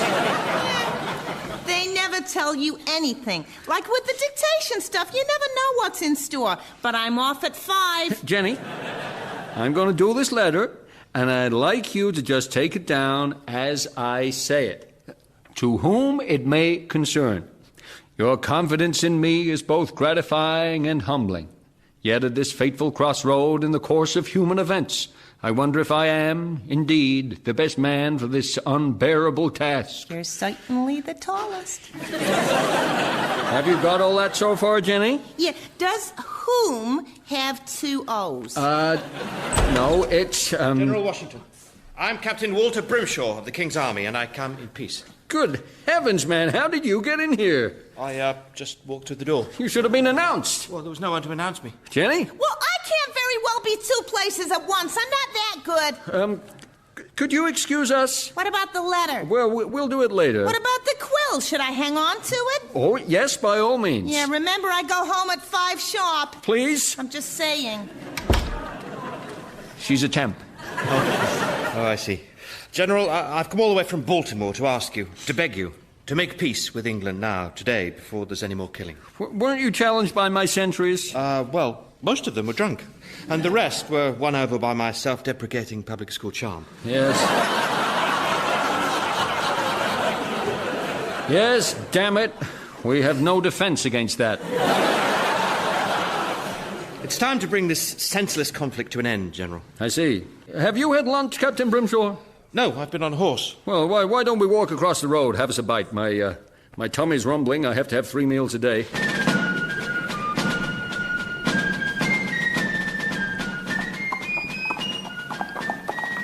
Are we nearly there yet? Not far now. Philadelphia's a lot further than it looks on the map. On the map, it was just a few inches from Baltimore. But it's much further than a few inches. Son, we've been over this before. Maps are not actual size. Why not? Well, think about it. It would mean that a map of America would have to be the size of America. And that wouldn't work now, would it? Of course not, no. It would take too long to fold. Are you sure he's my brother? Maybe Mum had a fling with the village idiot. Listen, I know we're all getting a little tired and cranky, but let's just keep calm and stay focused on the objectives of us rescuing Brimshaw and me not going to hell. You seem very bothered about hell all of a sudden. Yeah, well, I've seen it in a dream. Yeah, I had a vision of hell in a nightmare once. It was awful. What was it like? It was full of women. What's so bad about that? I was one of them. Yeah, I spent the whole time fending off lecherous demons and dancing round handbags. You do realise how much trouble I'm in if I get caught doing this, don't you? As of this moment, I am officially absent without leave. As opposed to semi-absent without limbs. Yeah, that's not very funny, actually, miss. Well, it tickled me. Yeah. When are you going to give me my wooden leg back? Just as soon as we find my darling Walter. I don't want you doing a runner. Or a hopper. Yeah. I'm glad you're amused, miss. Yeah. If we're captured by redcoats, I want it placed on record, right, that I was forced to come along under duress. Yeah. And what if the rebels catch me? I'm a British soldier. You're all right, McGurk. We've disguised you as a tramp. Yeah, that took all of 2 minutes. Besides, we haven't seen any British or rebel soldiers. It's so quiet. Hey, maybe Brimshaw's already pulled it off. Maybe the war's over. Maybe he's persuaded General Washington to surrender. Oh, come on. There's no way General Washington would countenance surrender. The man's a lion. Is there a draft in here, or is it me? I can't feel anything. Must be me. General Washington. How'd you like that cheesesteak? Yes, very nice. You can't get them anywhere else. I mean, you can try, but they don't taste the same. Is that right? The thing is... They're just not as cheesy, you know? Look, we need to talk about the war, General. Oh, yes. The war. Surrendering is your only option. Do you think so? We might win. We do have home advantage. You're fighting the greatest military power the world has ever seen. Your army is outgunned and outnumbered many times over. True, but our army is full of men fighting for a cause they believe in. And ours is full of vicious mercenaries who'll do anything for money. You're right, there's only one winner there. Besides, this so-called cause of independence, I mean, why do you want independence? America is a small country, always has been, always will be. You will always need British protection. I mean, it's not as if you have the potential to develop into a great superpower like, say, New Zealand. Or the Isle of Man. You are a perceptive man, Brimshaw.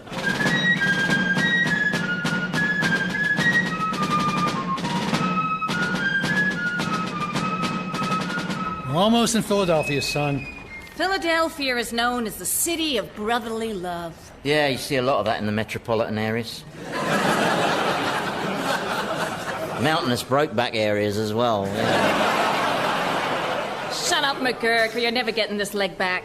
Hey, this looks like downtown, doesn't it? Yeah, there's a sign there that says information. I'll ask. Are you insane? We're trying not to draw attention to ourselves. Once they hear your nasal Cockney accent, we could all die in a hail of bullets. I know what I'm doing. No, McGurk, please. Just relax, Sam. Yo! What's happening? Not much. General Washington having lunch over at the Rittenhouse with some British dude. Hey, thanks for the info, bro. Sure. There you are, you see?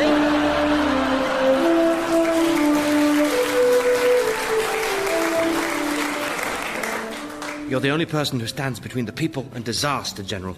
Put an end to this madness now. Right, well, here's the nub of my problem. You see, I'm just not sure I am the right man for this job. You see, I'm just a surveyor. I farm a little, I chop down trees. I'm very truthful about it, but am I cut out for leadership? But you've seen combat. You fought battles in the French and Indian Wars. I lost battles, all of them. My bugler sounded the retreat so often they got cauliflower lips. No, you see, Brimshaw, some men are born great, some achieve greatness, some have greatness thrust upon them, and some just happen to be tall and possess the only uniform. Yes. And it's not as if I'll get any thanks from the politicians. No, sirree, Bob. I mean, they are the rudest, most abusive bunch of...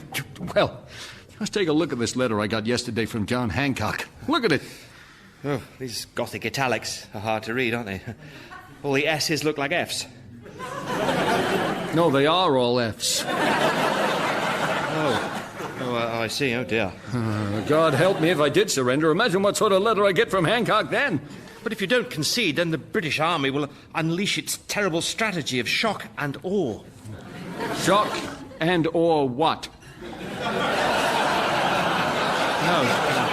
No, not and awe, something. Awe, with a W, as in awesome. It's... Walter! Oh, Walter, thank God you're safe! Mary, Samuel, McGurk, Joshua. Yeah, you've named a lot of us. Well done. General Washington, this is Mary Oliphant. Her father, Samuel, Sergeant Roy McGurk, and this is Mary's brother, Joshua. Hi there, little fella. And I thought I was tall. His head's in the chandelier. Well, what are you all doing here? I came because I was worried about you. I came because morally I felt it was the right thing to do. I came because she stole my leg. So has Brimshaw won you over, General, about the war? Oh, I don't know. I can't decide. Now, you see, that'll send you straight to hell. And I've seen hell, and the restaurants are awful. I don't know. What do you think, young lady? I say we Americans have to live free or die. Or, subject to negotiation, you could live somewhat free and not die. Oh, you could live somewhat free and not die. Mary, you're being inappropriate. No, I'm not, you twat. You go too far. You wouldn't know too far if I hit you in the face. Oh, it's always the same. Ignore them, General. They plan to get married, so they're just having a practice. And how do you stand on the war issue, Mr. Oliphant? Well, I used to be indecisive about it, but a recent incendiary experience has made me see the error of my ways. I can no longer be wishy nor washy, so I say fight. You say fight? Or surrender.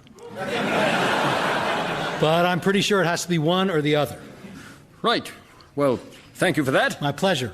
It's just that... Excuse me, Mr. 3-hour lunch. Oh, Jenny, sorry, I go home at 5. I believe I did mention that.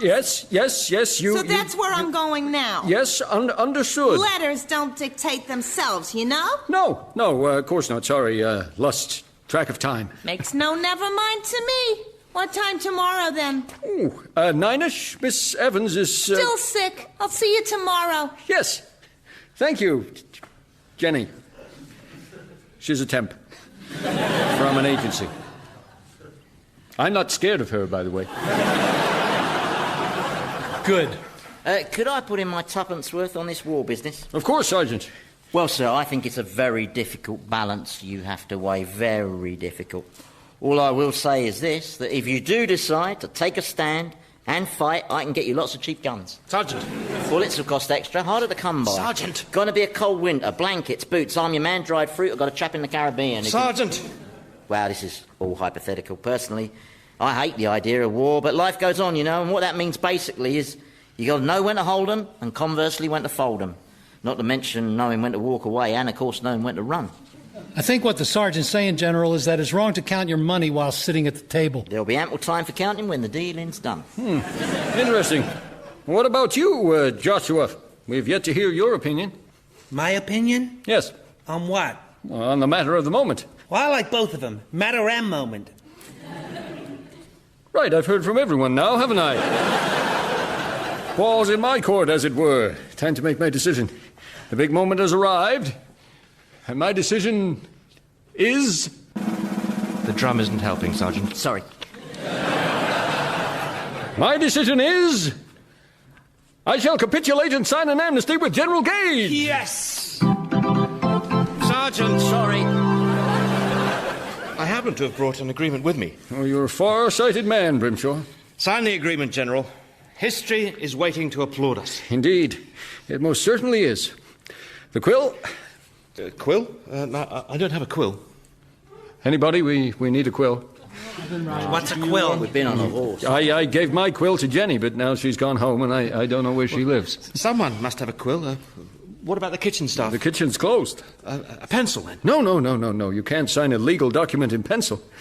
No. We can wait till tomorrow to change the course of history and, Oh, no, wait. I'm supposed to be at some place called Bunker Hill. I don't know. There's always something, isn't there? Oh, I failed, Mary. You did your best, darling. It wasn't good enough. There was a very clear, very important objective, and that end is not secured. Though you didn't say to secure the end. Joshua! No, he didn't. I didn't hear him say anything like that. Revolting People featured Jay Tarses as Samuel, Andy Hamilton as Sergeant McGurk, Tony Maudsley as Joshua, Julia Hills as Mary, and James Fleet as Captain Brimshaw. Ezekiel and George Washington were played by Hugh Dennis and Jenny by Rebecca Front. Revolting People was written by Jay Tarses and Andy Hamilton and produced by Paul Mayhew-Archer.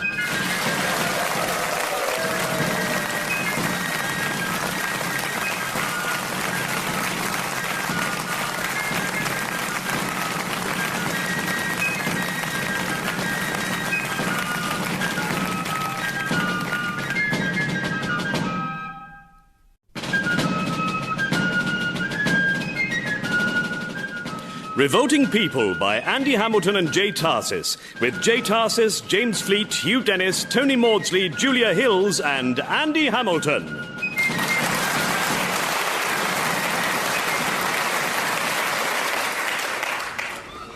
Fate is a fickle jade. Do you know that, McGurk? It's a Are you all right? I don't like the way those birds are circling over me. I think they might have mistaken me for carrion. That's always happening. It's why I never fall asleep out in the open. I go and get out. Go on. Shoot. To think that but a few months ago I was a captain, proud to serve in the British Army in the Americas, and now I stand here, out of uniform, absent without leave, skulking on a quayside, waiting for a ship to sneak me back to England. Still, I've no regrets. It's a much better thing that I do than I have ever done before. Yeah. Mind you, that's not saying much, is it? What? Well, for you to do something better than anything you've ever done before, I mean, there's not exactly a lot to beat, is there? Don't belittle me, Sergeant. I'm placing myself at huge personal risk here. If a patrol caught me, I'd be shot for desertion. Yeah, well, they wouldn't exactly bake me a cake. I didn't ask you to accompany me. Oh, and who else would protect you, eh?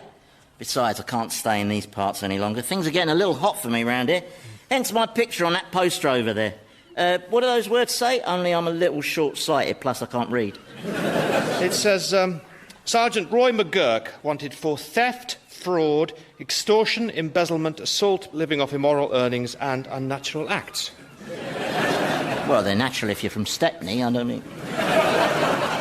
So listen, right, if anyone asks, I am Percy Tambling, a snuff salesman from Tunbridge Wells. And how do I explain your missing arm, leg, eye, and ear? You say I was the victim of a cruel and sneaky thief. I hardly think that would... Mary, and Samuel, Joshua, you shouldn't have come. I had to, my darling. Oh, it's horrible. She's eating him. Make her stop, Father. No, it's all right, son. That's what people do when they're in love. You mean they're making a baby? No, that's not how babies are made, Joshua. I'll show you how that's done with a little diagram. You see the man... No, thank you, McGurk. You drew Joshua a diagram of how babies are made once before, and he didn't speak for a month. But I learned quite a lot. Walter, why have you run away from the army? Trust me, my darling, it's a much better thing that I do than I have ever done before. Well, and I've done some pretty good stuff. But now I'm heading to England to seek a personal audience with His Majesty King George III and secure peace. I'm sure that face to face, if I could explain what's going on here and how his representatives are mishandling this crisis, then His Majesty would call a cease to this insane and pointless war. Well, that's a pretty risky strategy, Brimshaw. What if the king accuses you of treason? He could throw you in the Tower of Buckingham. I want to come with you, Walter. Oh, that would be folly, Mary. It'd be folly for me to stay. Too many rebels regard me with suspicion because of my love for you.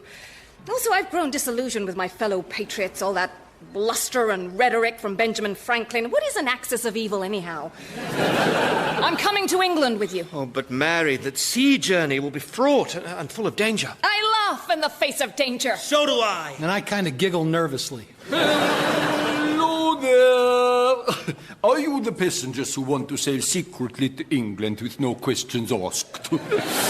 Oh, my God, there are dozens of you. There are 5 of us. Oh, please, don't blind me with statistics. I can't stand it. Are you the captain? Oh, I most certainly am. I'm Captain Sven Svensson. A Swedish Swede from Sweden. Who is this lumpy fellow? That's a woman. Oh, I see. Excuse me, I've been at sea a long time. Now, have you got the money to pay for your passage? You'll be paid when we reach England, sir. My father, Lord Brimshaw, is an extremely wealthy man. He owns most of Dorset. In that case, he can pay me with Lyme Regis. No, he can't pay you with bits of Dorset. No, that. How about Portland Bill? No, you don't... Brimshaw, could we have a quiet word? Look, I'm a bit concerned about entrusting our fate to the captain here. To my mind, he's got the look of a heavy drinker. Do you think so? Yeah, you can see it in his face. The heavy jowls, the sallow skin, the drinker's complexion, flushed and red, yet with that underlying tinge of blue. And then there are the other telltale signs, like the flagon of cider in his hand and the vomit down his front. Well, most sea captains drink, and I don't see what choice we have.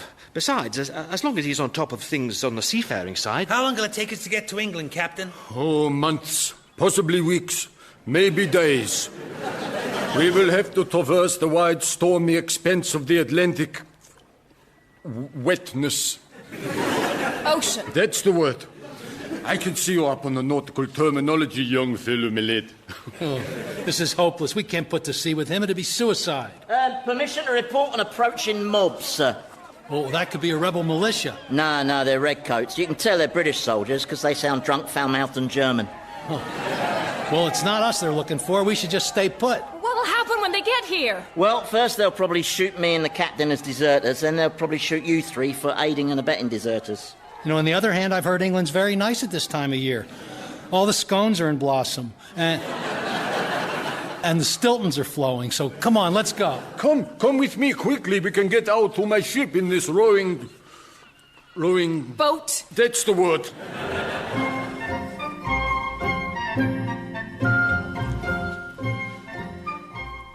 Look at all those beautiful stars, Father. There are so many of them. There are too many stars. Sky doesn't need that many. It gets too twinkly. Samuel, were your family by any chance originally from Yorkshire? Yeah, how'd you know? Lucky guess. I'm really enjoying this sea voyage. I was lookout this morning.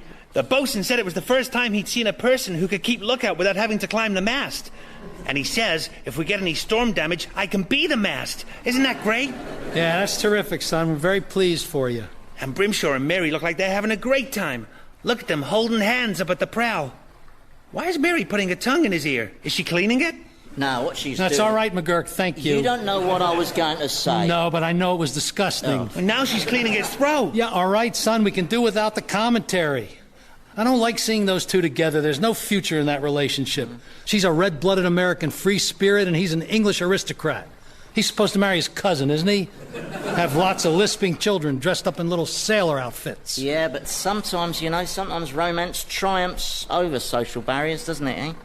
The love of my life was an aristocrat. Really? Oh, yes. Her family coat of arms was 2 griffins rampant playing snooker with a unicorn. You don't get more aristocratic than that, you know.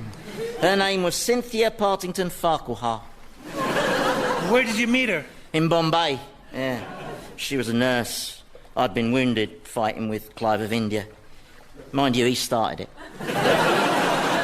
Anyway, through those feverish months as I was fending off constant questions about the regimental funds, she proved a great comfort to me, and as soon as I was recovered, we became a couple. Even though we were from such different worlds, you know. She had breeding and class, and I had nothing to offer her. Apart from my love and a couple of pleasure-enhancing mechanical gadgets I'd acquired in Constantinople. It's very sweet. I know, yeah. We were besotted with each other, but alas, our love was not to be. A third party intervened, so our romance was brought to an end. Her father stepped in, huh? No, she got eaten by a tiger. Oh, no, you must have been pretty upset. Oh, I was devastated, totally bereft. I was in pieces. Not as many pieces as her, obviously. But, no, I tell you, it was many, many years before I could dare to love again. But in time, I did. And do you know what the moral of that story is? Never give up on love. No, never sit in the front row at a circus. Try to remember that. Yeah. Well, I never sit in the front row. Not since that man with the whip confused me with one of his bears. Boy, it's not easy walking on a big ball. Good evening, gentlemen. A rough old night, huh? The ship is really rolling and pitching. No, you're doing the pitching. The sea is calm. As for now. But out of the glossy, smooth sea, I've seen a monstrous wave emerge, as tall as 6 houses, that comes roaring at you with no warning, smashing a ship to splinters and swallowing men down into the cold, inky darkness, where they are devoured by the creatures of the abyss. Anyway, sleep well. Excuse me, Captain. How far from England are we? Oh, that depends on the wind. And the wet wind under the water. Tide. That's it, tide, yes. Well, where are we? Heading due east, Sergeant. I know that because we're navigating by the stars. Those stars there, they tell me we are traveling east. That cluster in the shape of a horse. Can you see it? I can't see a horse shape myself. I can see what looks like a plow. Oh, yes, you're right. It is a plow, isn't it? Not a horse at all. Oh, well, that explains the unplanned trip to Patagonia. Well, good night, gentlemen. And by the way, tomorrow night I'd like you all to dine with me in the cabin that is named after my job. The captain's cabin. That's the baby.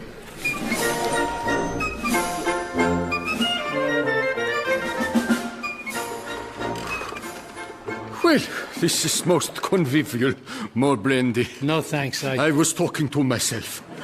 Right. Say when, Sven? There's a lot of meat on this bird, Captain. Is it turkey? No, it's the one that's, bigger than a turkey. What, goose? No, not goose. No. Albatross. I just swallowed something hard. Yes, that will be the bullet. What, you shot an albatross? Oh, yes. I thought that sailors believed it to be extremely bad luck if someone shot an albatross. What? Oh, yes, the crew mentioned something about that, but then they're such a superstitious bunch, they're always telling me things are bad luck. It's bad luck to whistle on board. It's bad luck for me to smoke my pipe near the munitions. It's bad luck to steer towards icebergs. That's always something. Captain, do you mind if I ask how much nautical experience you've had? Oh, oodles. Could you be more precise? 5 oodles. And what about you, Captain? Have you spent much time at sea? Well, I crossed the Atlantic to America in a troop ship. The conditions were hellish. Hundreds of sick, groaning soldiers all crammed into a tiny space. And no toilet, I suppose. I'm talking about the toilet. And how about you, Sergeant? I can tell you've spent some time at sea. I've never seen someone with so many missing limbs climb the rigging so fast. I know. You look like a chimp that had been in a fight. Yeah, well, I did spend a year at sea once in the waters around Cathay. Oh, I know those waters. Oh, they're treacherous waters. There are lots of tricky inlets, full of hostile tribes. There certainly are, especially around Swansea Bay. Cathay is in China. Swansea Bay is in Wales. Is it? So that's why they didn't understand Mandarin. We were supposed to bring back silk. The owners weren't very happy with a hold full of daffodils. Oh, that's nice. Always fun to have company. Not if it's a warship from the British blockade. My beloved Walter would be clapped in irons. Or it might be a French man of war. They'd ship us all to France, throw us in the Bastille and serve us dingy continental breakfasts. Maybe it's just a pleasure cruise full of retired people. Well, you all stay here and enjoy your roulade of albatross, and I'll go and check who it is. Ship ahoy on the starboard bow! Yes. What's wrong with left and right? That's what I want to know. That man is a fraud. What makes you say that, Captain? Oh, come on. It's inconceivable that anyone that dim and incompetent could rise to the position of captain. Why are you all looking at me like that? I am pleased to report it's not a British or French warship. Oh, good. Just pirates. Just pirates? Well, when I say just, I mean just pirates in the sense that there is no one else with them. But just pirates is pretty bad, you know, in the sense that they are likely to board the ship and kill us. So I shouldn't have said just, really, no, that was confusing. I probably should have said only pirates, but then again... But you've got to do something, man. Well, don't alarm yourself. I have already given the order to run up the white flag. Surrender? Never. We fight or we die. Can I just say I quite like the whole white flag idea? Don't be scared, Samuel. A coward dies 1,000 times. A brave man only once. Yeah, well, speaking as a coward, I have to say those statistics are incorrect. I haven't died 1,000 times, which is technically impossible, by the way. And it's true that brave men only die once, but that once tends to be much earlier than the coward's once. So, am I the only one prepared to stand and fight these pirates? Well, Mary? Walter. Oh, beloved Walter, you are so brave, and I love you with all my heart, but I'm not a moron, sweetheart.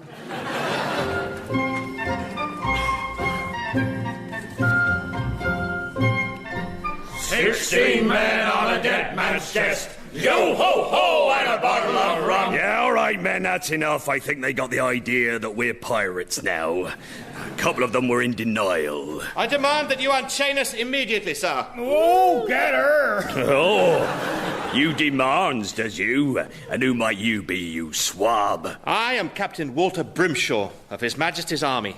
Who are you? I'll tell you who we is.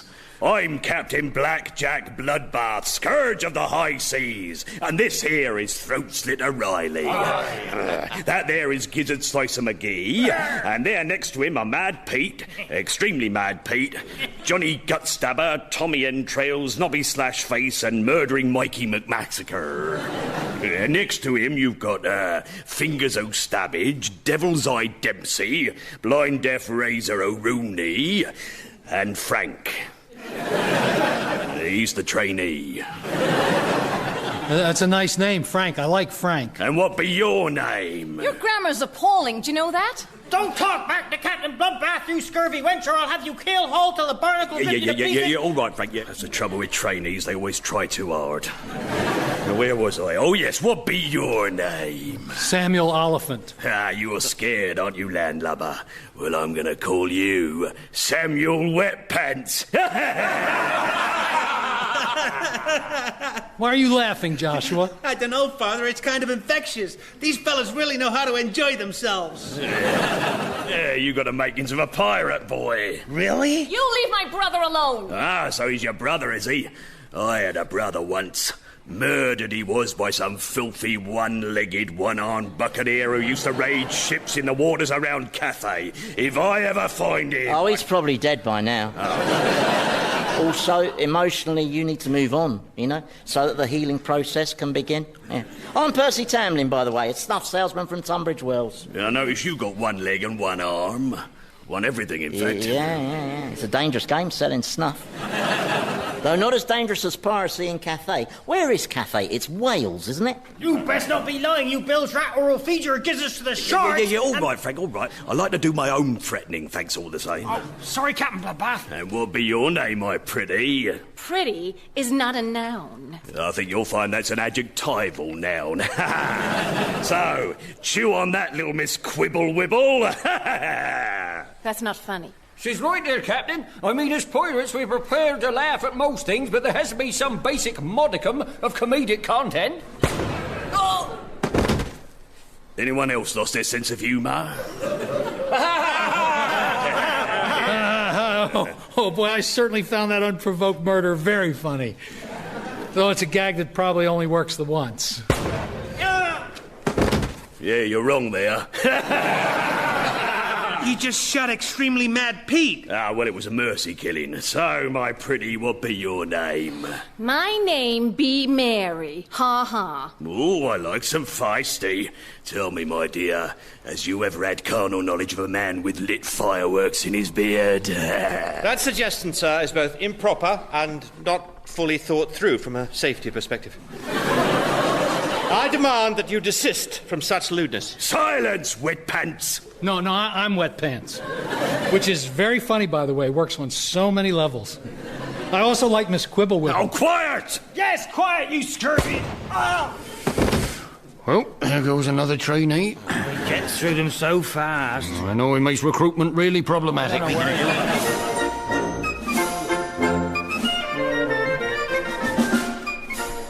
Scrub those decks, you lily-livered poltroons! Why are you laughing, you idiot? Well, be rude not to. 11 days. 11 days now we've been slaving on board this hell ship. 11 days I've gone without a drink. 3 more days and I'll have sobered up. You know, Samuel, I think you were right about him being a bit of a drinker. Tell me, Brimshaw, were you born this stupid or did you have to go on a course? Please, this is no time to squabble. This is a time for clear heads. That's right. We need to look at all the positives. Such as? Well, Samuel's children seem to be adapting reasonably well to life on board a pirate ship. Yes. Keep swabbing those decks, you lousy scum, or I'll have you thrown overboard as shark meat. Ha ha ha ha! Joshua. Silence! Ha ha! What do you think of my pirate's laugh, Father? Sounds cruel and ruthless, doesn't it? Captain Bloodbath says I'll make a scary pirate. He says if I clench my cutlass between my teeth and roar like this, then people will think I'm a creature that's been unleashed from the gates of hell. Yeah, but And Captain Bloodbath says that he'll show me how to fire a nun out of a cannon. Oh, yeah. Now, that is fun. You fired a nun out of a cannon? I was drunk. It was a Saturday. Oh, come on. Don't tell me you've never known. And Captain Bloodbath says Son, you can't hero worship a man with the surname Bloodbath. Oh, that's not his real name. No. Captain Bloodbath's real name is Rupert.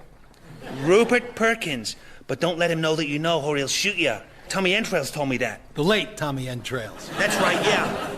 How's my beloved Mary today, Joshua? Have you seen her? Yeah, she's fine. Quit your sniveling, you white-faced jellyfish. What's happened to you? The captain's made me a she-pirate, hasn't he? Ho, ho, ho!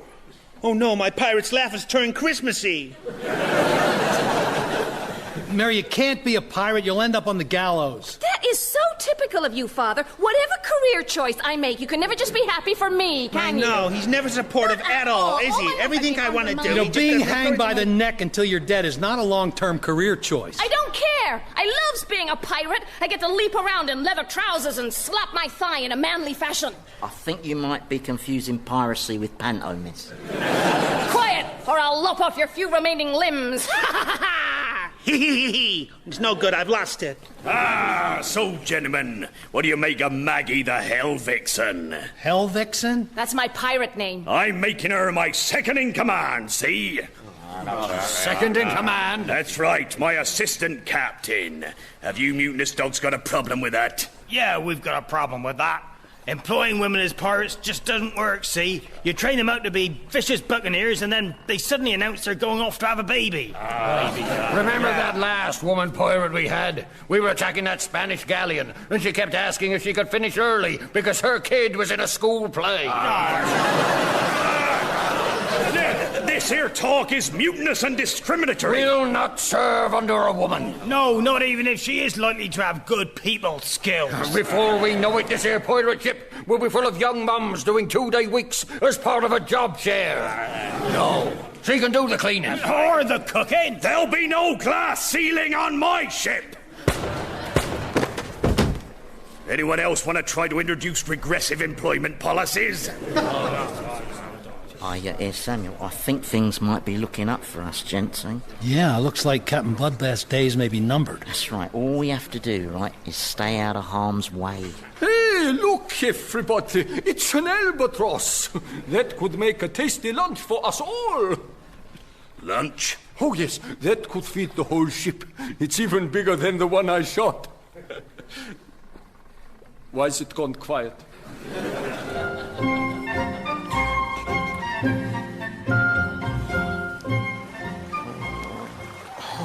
Well, it did seem like things were looking up for us until Captain Svensson began his albatross anecdote. Why the hell did we get cast adrift in an open boat as well? He's the Jonah. Yeah, Captain Bloodbath got very worked up, didn't he? He certainly did. I've never heard the expression Jonah's accomplice before. I was surprised he included Joshua and Mary in that category, though. He seemed to like them. Well, yeah, but he was the moody type, wasn't he? Yeah, the kind who likes you until he shoots you. Well, the two of them seem to have got over their disappointment at no longer being pirates. They both stopped mentioning it. True, because they're unconscious. Yeah. But they're the lucky ones. That's right. They don't have to contemplate the reality of our dire situation. We've been adrift for 3 days now. We've no shelter, no water, and nothing to eat. No. Well, for now. What do you mean, for now? Well, what I mean is that we haven't got anything in the boat that we can eat yet. What are you talking? Oh, heaven protect us. You're not advocating cannibalism? Oh, cannibalism is an ugly word, Captain. I prefer human buffet. Good God, man, are you seriously saying that we should eat each other? No, of course not. Oh, thank the Lord. I'm saying we should eat Svensson. Eat Svensson? Yeah, it's a bit more meat on him. Are you suggesting murder as well? We wouldn't have to murder him. He's going to drink himself to death soon. Look at him. He's comatose already. How on earth did he get drunk out here in the middle of the ocean? He's been drinking his own urine, which is 100% proof. Now, it's more like 90, I'd say. You drank another man's urine? Well, it's important to try new things, isn't it, Sam? Nothing worse than a conservative drinker, you know, and if there's nothing else on offer, then I don't mind a spot of the old kidney hooch. Can we get back to talking about cannibalism? I find that marginally less disgusting. It's out of the question. I'd rather die than resort to eating Svensson, and I know Samuel feels the same. Absolutely. Although, of course, I do have a duty to survive, you know, purely so that I can help my children survive. But that still wouldn't justify eating someone. No, absolutely not, no. No, eating Svensson is not the way out of our predicament, of which he is the cause. But that still wouldn't be an excuse to eat him. Although it would kind of teach him a lesson. Samuel, as the most senior in rank, I order you both to show some moral fibre. Now, pull yourselves together. All is not lost. We might get picked up by a ship. No, face facts. The game's up, Brimshaw. Oh, I don't know. There was so much I wanted to do with my life, like keep breathing. I've achieved nothing, really. I haven't made a difference. The waters will close over me, and no one will ever remember who Samuel Oliphant was. Hey, come on, Samuel. Don't be hard on yourself. You did your best. It wasn't very good, but it was all you're going to manage, so... Well, if this is the end, I've no regrets. If I had my life over again, there's not a single thing I'd do differently. I knew you'd say that. Really? Yeah, because you're an idiot. Only idiots say they've never got anything wrong. Idiots and popes. How about you, McGurk? What would you have done differently? Oh, let's see. Well, I would have tried not to be separated from so many my limbs for a start off. And I know that, as a sinner, I am destined for the scorching fires and unceasing torment of hell. Not a nice thought, hell. Mind you, that's where all the mucky women will be, so, you know... Well, as a devout Christian, I know I'm headed for paradise. I didn't realise you were a devout Christian, Samuel. No, neither did I till about 30 seconds ago. Oops, I just became a Buddhist. And a Muslim. Yeah, me too. Probably best to hedge your bets. I think so. Oh, come on, you two. We've got to stay positive. Positive? Yes, I've got it. Let's have a sing-song. Oh, for God's well, sea shanties, perhaps, or Christmas carols, or... oh, I know. The national anthem. That always lifts the spirits. Ready? Chests out. God save our noble king. Long live our noble king. Samuel? God save the king. I've changed my mind about who we should eat.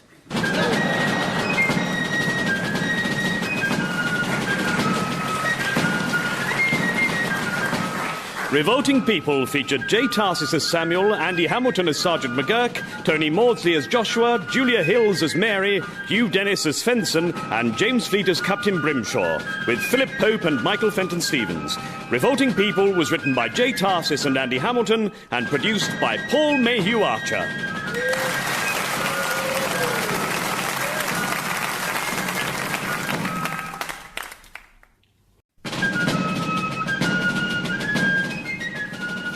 Revolting People by Andy Hamilton and J. Tarses, with J. Tarses, James Fleet, Tony Maudsley, Julia Hills, and Andy Hamilton.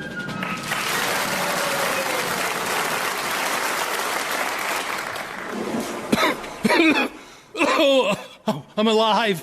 I made it. Oh, God. Yes, I survived. I made it. I've come through living hell. Oh, yes. Yes. Did I mention I'm alive? Can anyone else hear me? Am I the only one who survived?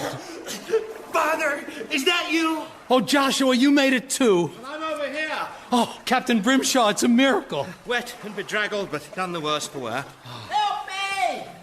I can't swim! Glub! Are you sure you're drowning, McGurk? Only glub doesn't sound very convincing. Yeah, that's right. Spring to the aid of a one-legged, one-armed man in mortal peril, won't you? You can't drown, McGurk. You're primarily made of wood. That water feels suspiciously warm to me. Hope it was just effluence and not part of some worrying global trend. Excuse me. I think we're missing Mary. Oh, no. Yoo-hoo! I was wondering how long it'd take you boys to notice. I'm over here by the campfire. Been here for an hour. Drying off, grilling fish. Don't look at my hair. Oh, my beloved. You're safe. I was beside myself, fearing for my own life, then realizing how empty my life would be without you. So many thoughts went racing through my mind whilst I bobbed helplessly in the flotsam and jetsam, adrift in the briny deep. But all those thoughts kept coming back to you, my sweet Mary, and how, if I could but stop this infernal war, we could at last be free and together. Shut up and eat your fish. And by the way, Mary, your hair doesn't look ridiculous. It always looks lovely, and it looks lovely now. Oh, be quiet, you. Why is he lying to Mary, Father? It's all right, son. It's the kind of lying women like. Why, your hair would look lovely even if it was all straggly and tangled with a family of crows nesting in it. Oh, dear. Just had to go that extra yard, didn't it? So, You're saying you don't care what my hair looks like? Not at all. No, You just said you wouldn't mind if it had crows in it. No, I need to find a hairdresser. I can't look like this when I meet the king. Even if he is a worthless tyrant at the head of a morally bankrupt system. I wouldn't be so quick to ladle out the fish, miss. Have you seen where it came from? That over there is the Thames, or, as we natives like to call it, the toilet. However did we wind up on the banks of the Thames? Dunno. Oceanic caprices, nosed into the channel by an antic current. Not ours the reason why. Where is this place, anyway? We're washed up in London, Joshua. Yeah, and we're not the first. And there, looming against the night sky, you can just see the outline of the famous Tower of London. The Tower of London. Boy, they spent a lot of time coming up with that name, didn't they?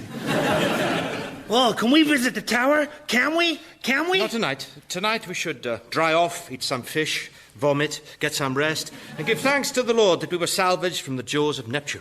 I don't believe in God.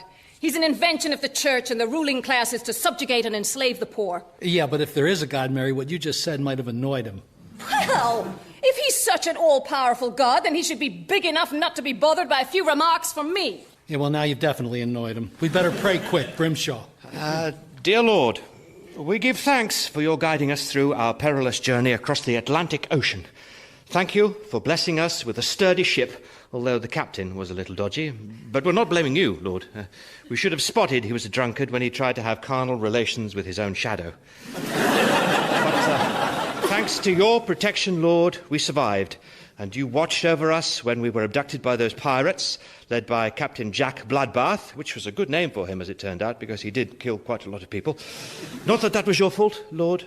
There is such a thing as free will, and personally, I blame the parents. And thank you, Lord, for watching over us when the pirates cast us adrift in the open boat, though, in your mercy, you did see fit to take Captain Fenton, which we all thought was probably quite providential, given that he was growing weaker, and McGurk was planning to eat him. And finally, Lord, you delivered us here, safe at last, for which we give you much thanks. Amen. Amen. Amen. Cheers.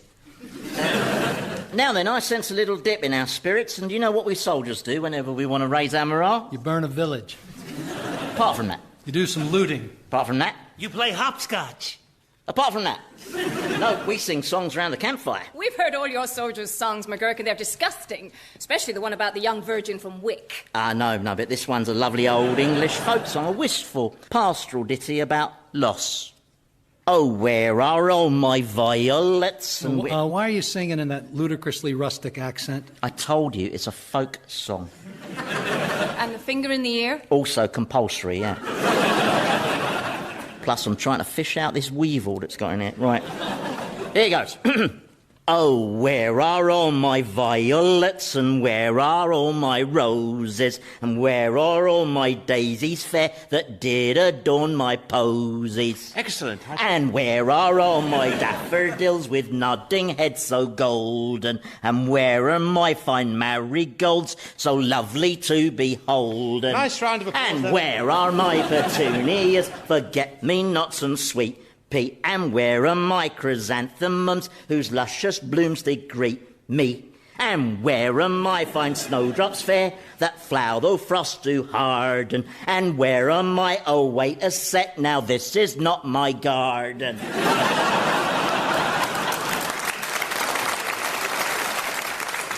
Now can we go to the tower, now that our morale's been lifted? We're not here to sightsee, Joshua. We specifically set sail across the Atlantic Ocean in order to persuade King George to stop the war. Father, make Captain Brimshaw take us to the tower. I want to see it. I do. Sometimes, Joshua, they put little princes who behave badly in the tower and then behead them. Ooh, I want to see that too. Now, first things first, we need to dry off any money we've got. Money? We don't have money. We barely have clothing. Yeah, hold on there. I'll just unscrew the old wooden leg. Oh, ow. Oh. Don't do this happily, mind, but it's for the greater good. There you go. Wait a sec. Those coins look very familiar. They're my coins. Oh, don't be silly, Sam. Can you prove that? Well, I can, actually, because I etched my name on them. See? Gotta look. It's kind of small there. See? Property of Samuel Oliphant, 1462 Front Street. Yeah, turn it over. Given to my good friend, Sergeant Roy McGurk, prior to sea voyage in August 1775. Yeah. And read the little quote, huh?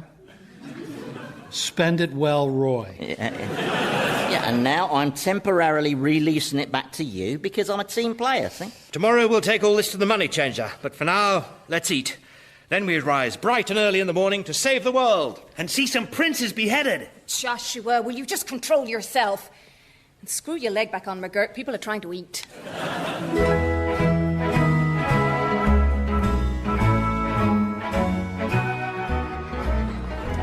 So this is London, England. Wow. Look at that. That's impressive. That must have taken a whole lot of know-how to get that up there. What? Well, that big grey tarpaulin. Look, it's huge. That's the sky. That's a sky? Oh, my God. How do you people live with that? Come along, we'd best find some lodgings. It'll be night soon. How will we tell?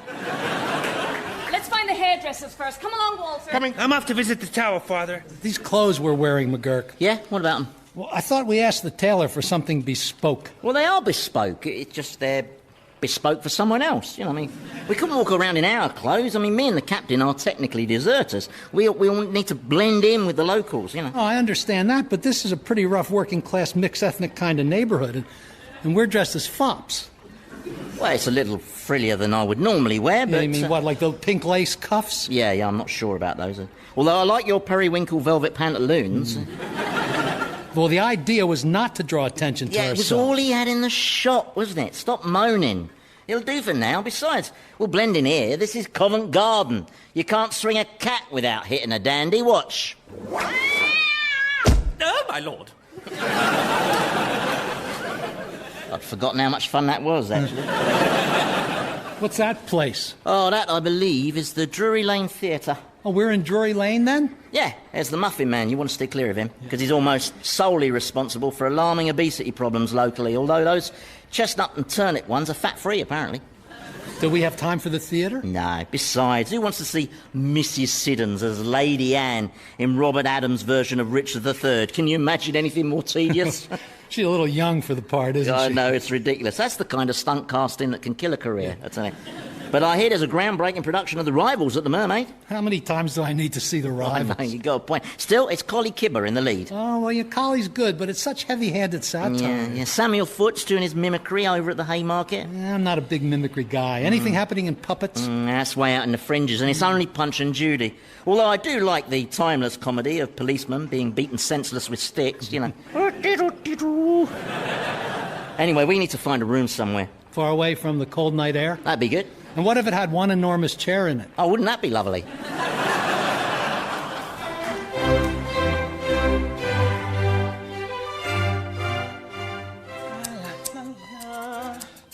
There. It's spiky and I've frosted the tips. I think it looks marvellous. I like it, but I'm not sure it's me. Oh, it's most definitely you. Don't you think it's her, Prince Charming? Are you talking to me? You're the only toff in the room, girlfriend. I do like it, Mr. Kenneth. Mr. Kenneth. I just don't understand the red colours on the ends. Aubergine on the tips. Aubergine is the new chartreuse. Where are you from, Missy? Oh, well, the colonies. Why am I surprised? If you'll excuse me a tick, I've just got to go and stick a beauty spot on Mrs. Widdicombe. Of course, ideally it should be 5 foot wide, but... Walter, exactly how are you going to get to see the king? Easy. We just send a message to my father, Lord Brimshaw, explaining that we need him to gain us access to the court of King George, so that we can persuade His Majesty to make concessions to the colonists and end the war. So all we have to do is meet the king and persuade him to reverse British foreign policy. That's all, yes. You don't think that's a fraction optimistic? Not at all. At the moment, he's surrounded by a corrupt clique of neoconservative extremists.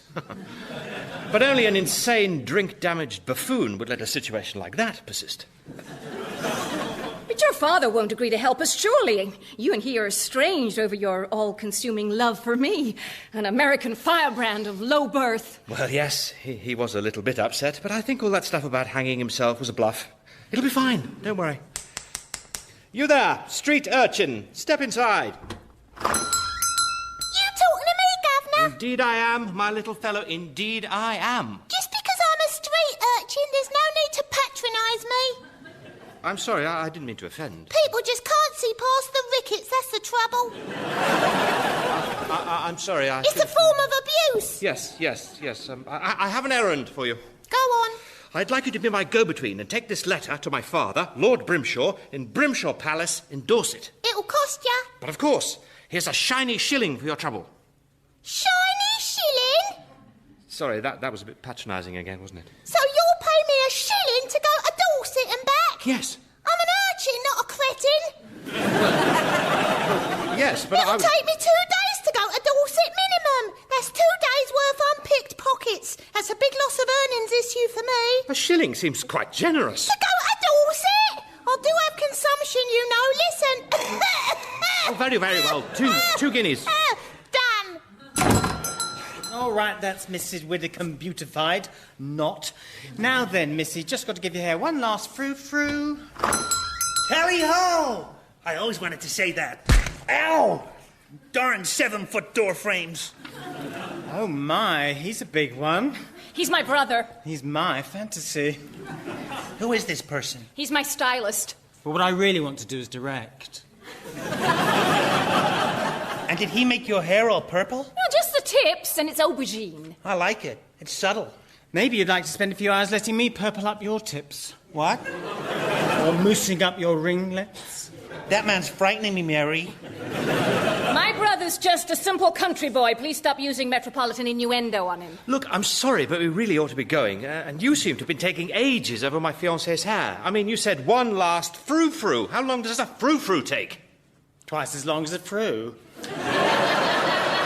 Now, then all that's left for me to do is to tease this long hair at the front. You're too long, we don't like you. There, that's it, all done. So, how much do I owe you? Well, let's see. Aubergine tips, that's 2, plus frou-frou, that's 5. And, sorry, where did you say you were from again? America. That'll be £87, please.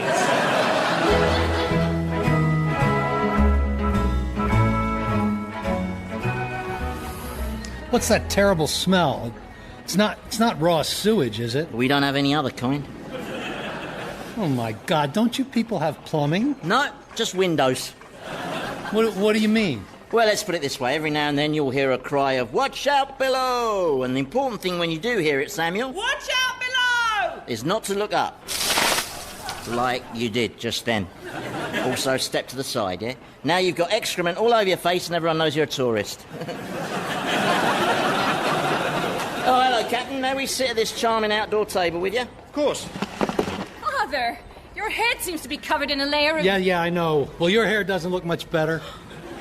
I told you, Walter, and you said it looked lovely, you liar. What is this place? Well, now it's just an open square, a meeting venue, if you will, where people gather to collect themselves before making their way to St. Martin's in the Fields with its famous Corinthian portico.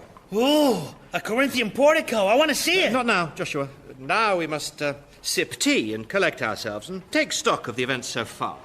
We are, after all, about to refashion history, so it would be good to give ourselves a clear perspective on where we are in the context of 1775. Who wants to start? I can begin, Captain. I believe James Watt has this year discovered the steam engine. Right. Good. Good, Sergeant. Has no direct impact on us, but a remarkable achievement all the same. Anyone else? Yes, Joshua, you've got your hand up. Can we order scones? I'm not sure they do scones here, but... I want scones! I want scones! And I want to see the Corinthian porticos before they lock them up for the night. Why are you behaving like a baby? No, I don't know. Maybe I'm affected by some as yet unknown condition caused by not enough sugar in your blood. Maybe you're a fat idiot. You've got purple hair. Well, Father, tell him not to talk to me like that. She started it. No, Father. you She told me started it's it. kids It's awful. Kids! We need to find some lodgings. All right, I've got an idea. Follow me. Watch out below! Ah, they're not catching me this time. See, I'm not looking up. Yeah, but you forgot to step to the side, didn't you? Right, anyone got a towel? A big one.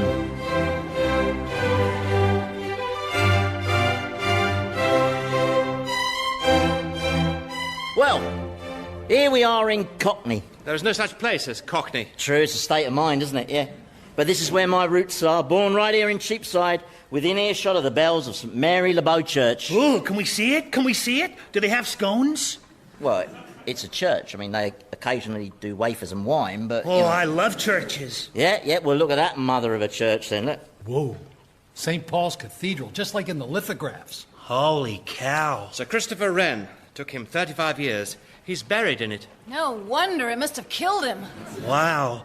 It's marginally bigger than me. I'm going inside. Maybe they'll have something sugary in there. Oh, no, we've got to go after him. Why? Well, because if he starts booming around in that whispering gallery, then that dome is history. Yeah, you know, these filthy streets bring back fond memories for me of a soot-faced urchin, lightly filching purses, urinating on piles of vermin-infested garbage, then being chased by rabid dogs into alleyways full of throat-slitting and mayhem, and then bed. That's so wistful. Well, that's childhood, isn't it? You see it through rose-tinted spectacles.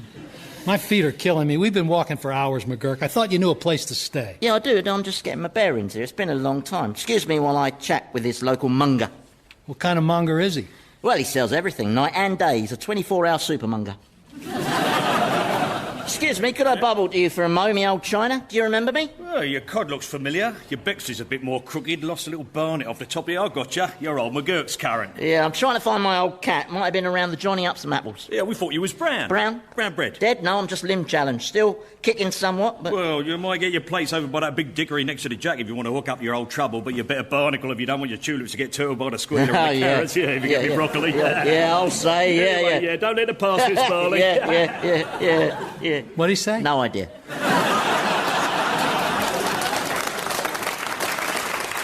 I think it might have been a recipe for salad. I'm not sure.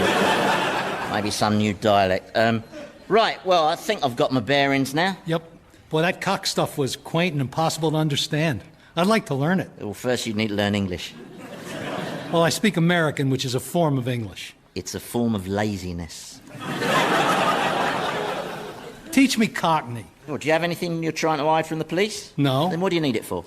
I just want to be quaint. I can't teach it. Well, then I won't teach you how to speak New York. Hey, what are you, nuts? I'm walking here, you scumbag. Look at this knucklehead. How do you like a fat lip? How your mother sucks, you loser. Damn, you're good.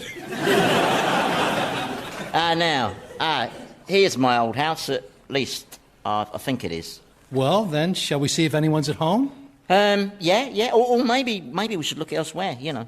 You seem nervous. Well, yeah, I've been away for 15 years and I didn't write because I don't have that many hands. And, you know, the Strife and I were having problems. You know, she prefers the company of women with cropped hair. Oh, right, yeah. My wife dabbled in that sort of thing. I know. I always felt that was an uncanny sort of coincidence between us. I tell you what, do you fancy that Cockney lesson now, Sam? Only we could probably squeeze it in, you know. McGurk, knock on the door. Mince pies, eyes, ginger beer. McGurk, knock on the door. You're stalling. Oh, all right.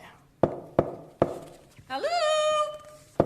Hold your horses, I'm coming. Oh, Mother of Mary and Joseph, it's you! Mary, how you've grown. Of course I've grown. Kids do that, especially when you don't see them for nearly 2 decades, you toe rag. Well, I'm misting up here. Look how you've blossomed into a beautiful woman. You look like me mum. Aren't you going to give me a hug? Oh, I can't be mad at you. You're me dad. Dad? You have a daughter named Mary? Who's this geezer? Oh, that's an American friend of mine. American? I hate all Americans. As my own daughter Mary hates Brits. This is so eerie. Can we come in? You can, not the wooden. Wooden? Plank, yank. Oh. It's brilliant. I have got to learn this lingo. The ladies back in Baltimore are going to be all over me. Yeah, Sam's all right, Mary. You'll grow to like him once you get to know him. Give him a chance. Try to see past the turd on his head. All right, but you better not try any fleas. Fleas? And ticks. Tricks. No, shenanigans. Shenanigans? Fleas and bananigans. Shenanigans. Bananigan? There's no such thing as a bananigan. It's Irish rhyming slang, isn't it? Oh, you're just making this stuff up to bewilder me. Would I do that to you? What's the ruckus down there? Good God, the house is collapsing. Oh, that's just my brother. He's monstrously huge, but he wouldn't hurt you. Father! It's you! It's you! Yeah, don't pick me up and hug me. Oh, you're home! You're home! What did you bring me? I wrestled a bear. I can hold my breath for 8 hours. I'm getting a dog. Can I have a scone? Oh, let's see. Put me down, Joshua! Another Joshua? This is an amazing coincidence. Father, can I juggle you and this new person? No, Joshua, just settle down, please. You can juggle us later. Oh, isn't this great, Mary? Pa's finally come home to his teapots. Ah, teapot lids, kids. No, I've come home to my collection of antique teapots. He just said that teapot couldn't have been any clearer. What's the matter with you? Listen, kids, your ma wouldn't be on the premises, would she? No, she's living in Notting Hill, which is almost exclusively Sapphic, right in the heart of the choreographer district. Right, and your sister? Cora's married, lives in the country. And you have a daughter named Cora as well? Married a pretentious windbag, pompous unctuous git. Could his name by any chance be Ezekiel? No, it's Larry. Oh. Thank God, this was beginning to freak me out. It was like a doppelganger family. No, they're Germans. They're next door. Hey, Mary, Joshua, would you like to meet an American Mary and Joshua, as well as a prat of a British captain who's returned to England to try to talk King George out of declaring war on the colonies? Can I juggle them? Yeah, I think we could arrange that, yeah. Oh, boy! Well, this is nice, isn't it, Roy? You catching up with one of your families after all these years? Yeah, it is nice. I was a bit trembly, because I wasn't sure if people would have forgotten me after so long a time. Oh, we haven't forgotten you, Roy. Oh, hello there, Tom.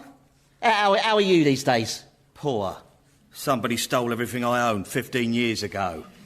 Really? What some people won't do, eh? Oh, yeah, tell me about it. Frank, me old mucker, how are you? How's the wife? Dunno.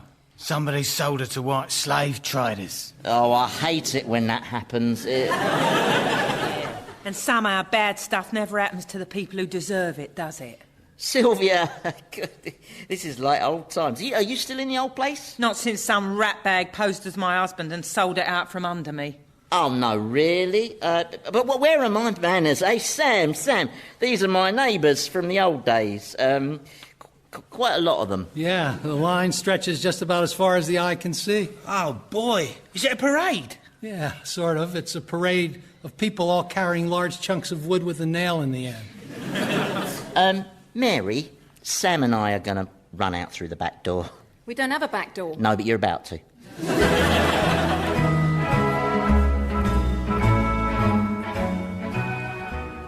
Boy, cathedrals are fun. Listen to this echo. Knickers. Joshua, stop that. It's not very nice, and I don't think the bishop likes it. Yes, he is glaring, rather. I think he likes communions to be a bit more formal. Look at all those midgets with no legs below the knees. They're praying. Oh, can we pray? I pray for scones. No, you can't. Yes, it's a good idea, Joshua. Close your eyes and pray in silence for scones for 10 minutes. That's a good boy. Oh, well, what do you know? It's our little street urchin. Dorset and back in a day. Oh, not bad for a boy at death's door. Yeah, well, you know how it is, Governor. When you've only got a little time left, you make every second count. Besides, I got lucky with the traffic. So, here you go, Governor, cop that. Is this the answer from my father? No, that's my invoice. Invoice? Yeah, it includes waiting time. But I already paid you. Oh, yeah, but I incurred additional costs, didn't I? You know, handling fees, road tax, lung depreciation. All right. I'll pay whatever it costs. Just give me my father's message. Oh, Walter, I'm nervous. Don't be, Mary. This will be a letter of loving reconciliation. Listen to this. Dear son, many thanks for your letter. How dare you write to me? You made your choice when you hooked up with that American doxy. As far as I'm concerned, you are dead. Signed, Lord Brimshaw. And then he's done a little happy face. I fear that may be sarcasm. Oh, no, I drew that to try and cushion the blow for you. Not that I read it, mind, because I can't read, because I'm just a little ragamuffin with weeks to live. Oh, stop it. Well, nil desperandum. We shall just have to go and see the king and change the course of history without my father's help. Oh, Walter, I love you when you're all brave and heroic and stiffy upper lippy. And whenever a man says nil desperandum, I just go all girly. Kiss me, Walter. But we're in St. Paul's Cathedral, and the bishop is looking at us. I know, isn't that just the horniest thing? I've been praying for minutes now, and I haven't seen one single scone. There is no God. Father! McGurk, where have you two been? Well, tell me, miss, does the expression hue and cry mean anything to you? There's a huge mob at our heels who seem to have a lot of unresolved emotional issues with Roy here. Yeah, but they won't follow us in here because this is holy ground. And the bishop over there is bound to give us sanctuary. Well, if it isn't Roy McGurk. Or possibly not.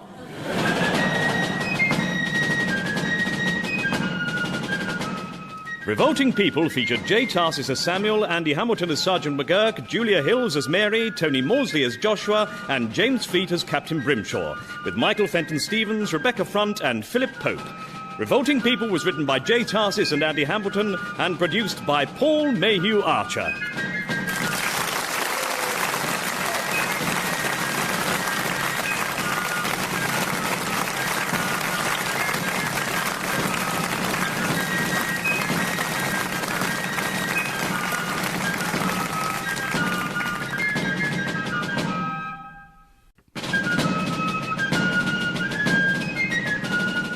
Revolting People by Andy Hamilton and J. Tarses, with J. Tarses, James Fleet, Tony Maudsley, Julia Hills, and Andy Hamilton.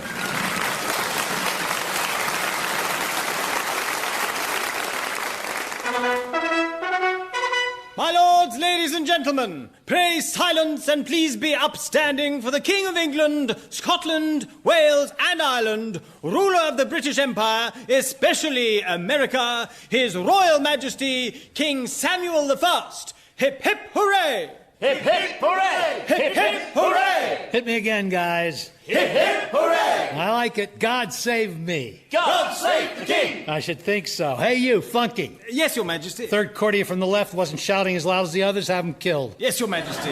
Now, where are my royal children? Prince Joshua is in Richmond Park wrestling the stags again, and Princess Mary is visiting a children's hospital. She's always doing that. Well, she is the people's princess. Yeah, well, I don't like that title. It's got an unlucky ring to it. Have we invaded anywhere today? No, sir. Well, why not? Empires don't build themselves, you know. Bring me a map. I'll pick somewhere. Yes, Your Majesty. Hand me those red crayons. Yes, Your Majesty.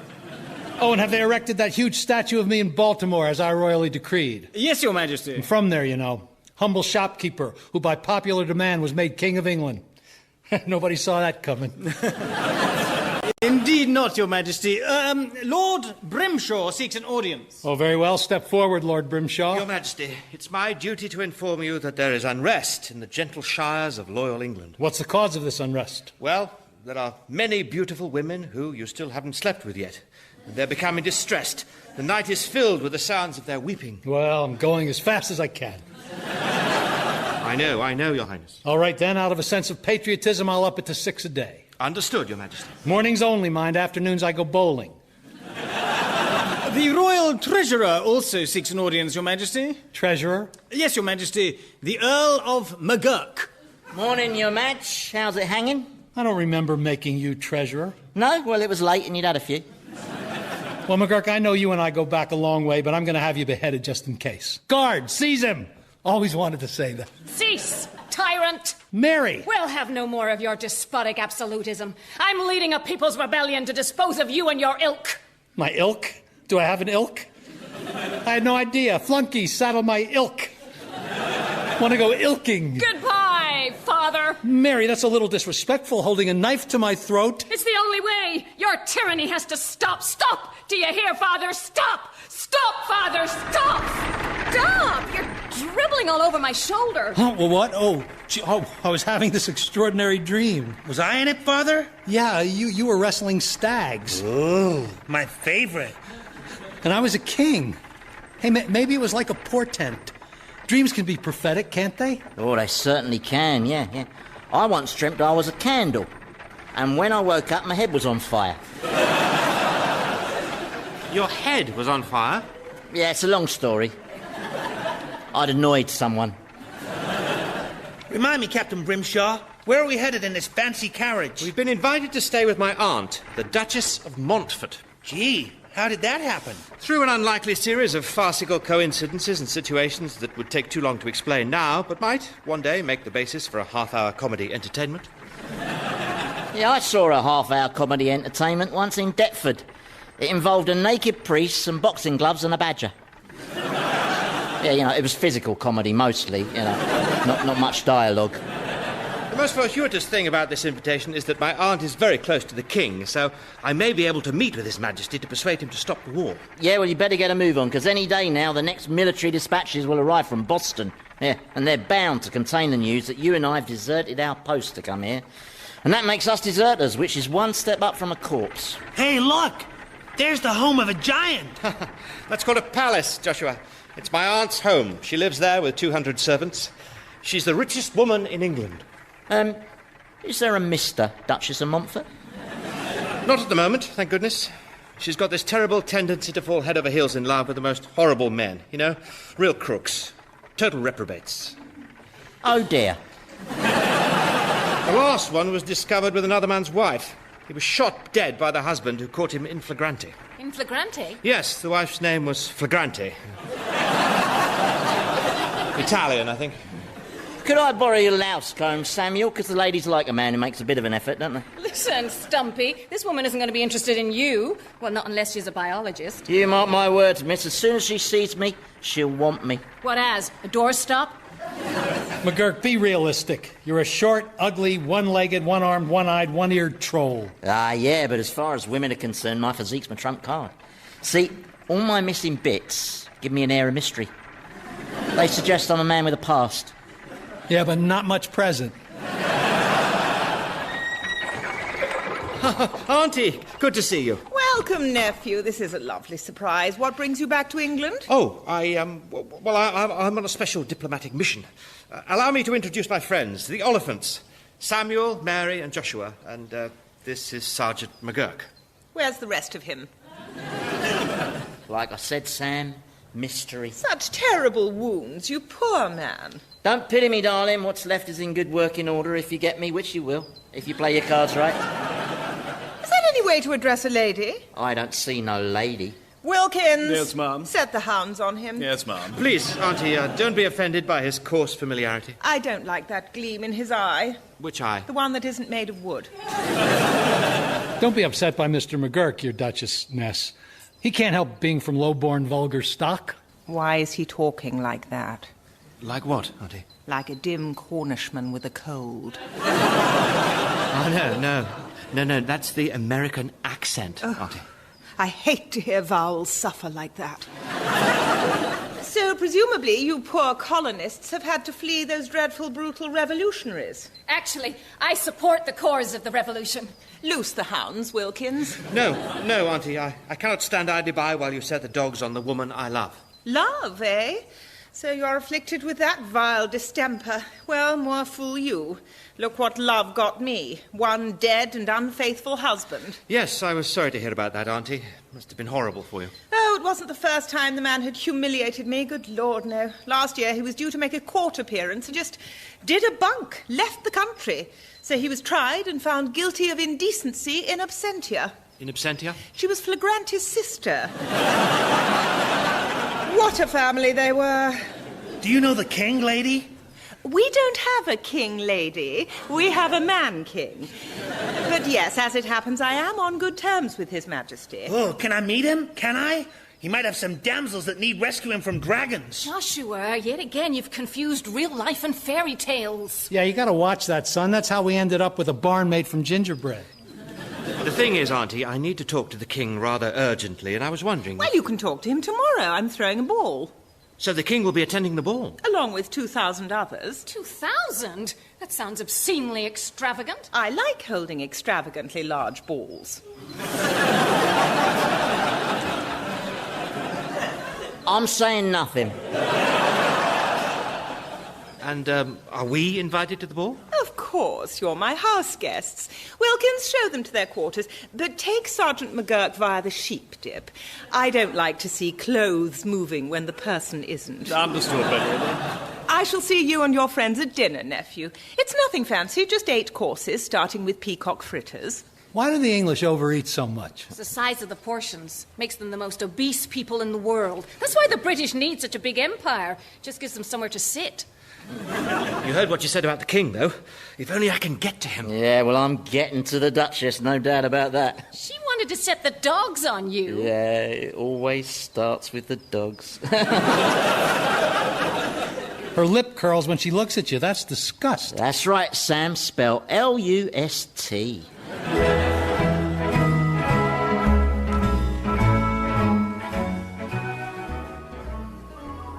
Well, who'd have thought it, huh? We humble elephants rubbing shoulders with high society. I can see why they call it high society. Don't these people ever wash? Well, they're too rich to wash, Mary. They just mask the body odors with exotic perfumes, because they got class. You enjoying yourself, Joshua? None of the girls want to dance with me. At least not since that last one. No. Is she conscious yet? I don't know. They won't let me near her. Yeah, see, the thing is, son, if you watch these dances they're doing, they're quite dainty and formal, and there's a lot of bowing and curtsying, you know, refined stuff. Spinning a woman around your head and shouting, "Fly, lady, fly," well, that's a little out of keeping. It's also a little dangerous when there are chandeliers, or rather were chandeliers. Oh, no. What? That little periwigged barrel of suet has been giving me the eye for a while now, and him and his friends are coming this way. They look rich, Mary. I don't care. Their attentions are unwelcome. Send them on their way, Father. Hi, guys. This is my daughter, Mary. She's 20 years old, single, good childbearing hips. Father! She is the most natural beauty, sir. A wild flower of the wild places among so many less wild ones. I'm sorry, I'm young. I'm still getting the hang of flattery. And how old are you, fat boy? 12? No, 13.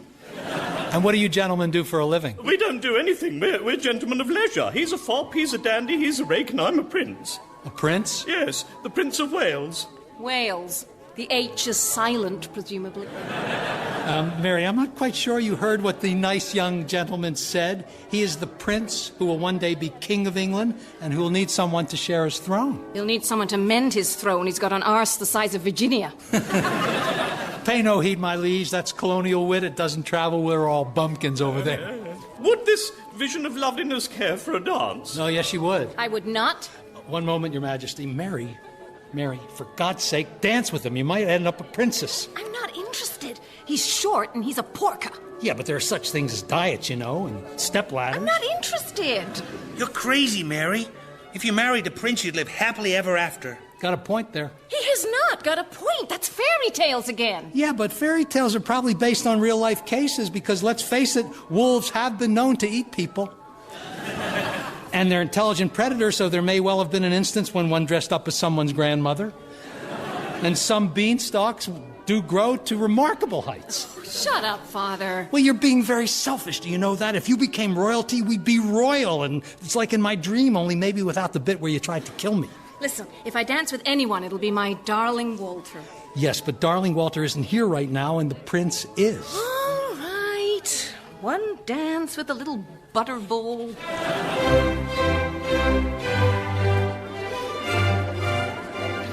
The thing is, Lord North, as First Minister in His Majesty's government, I think you should know that the enemy is very much stronger than you think. I feared as much. Those Whigs are crafty scum, aren't they? Fox is the worst. I said we should assassinate him, but... No, not that enemy.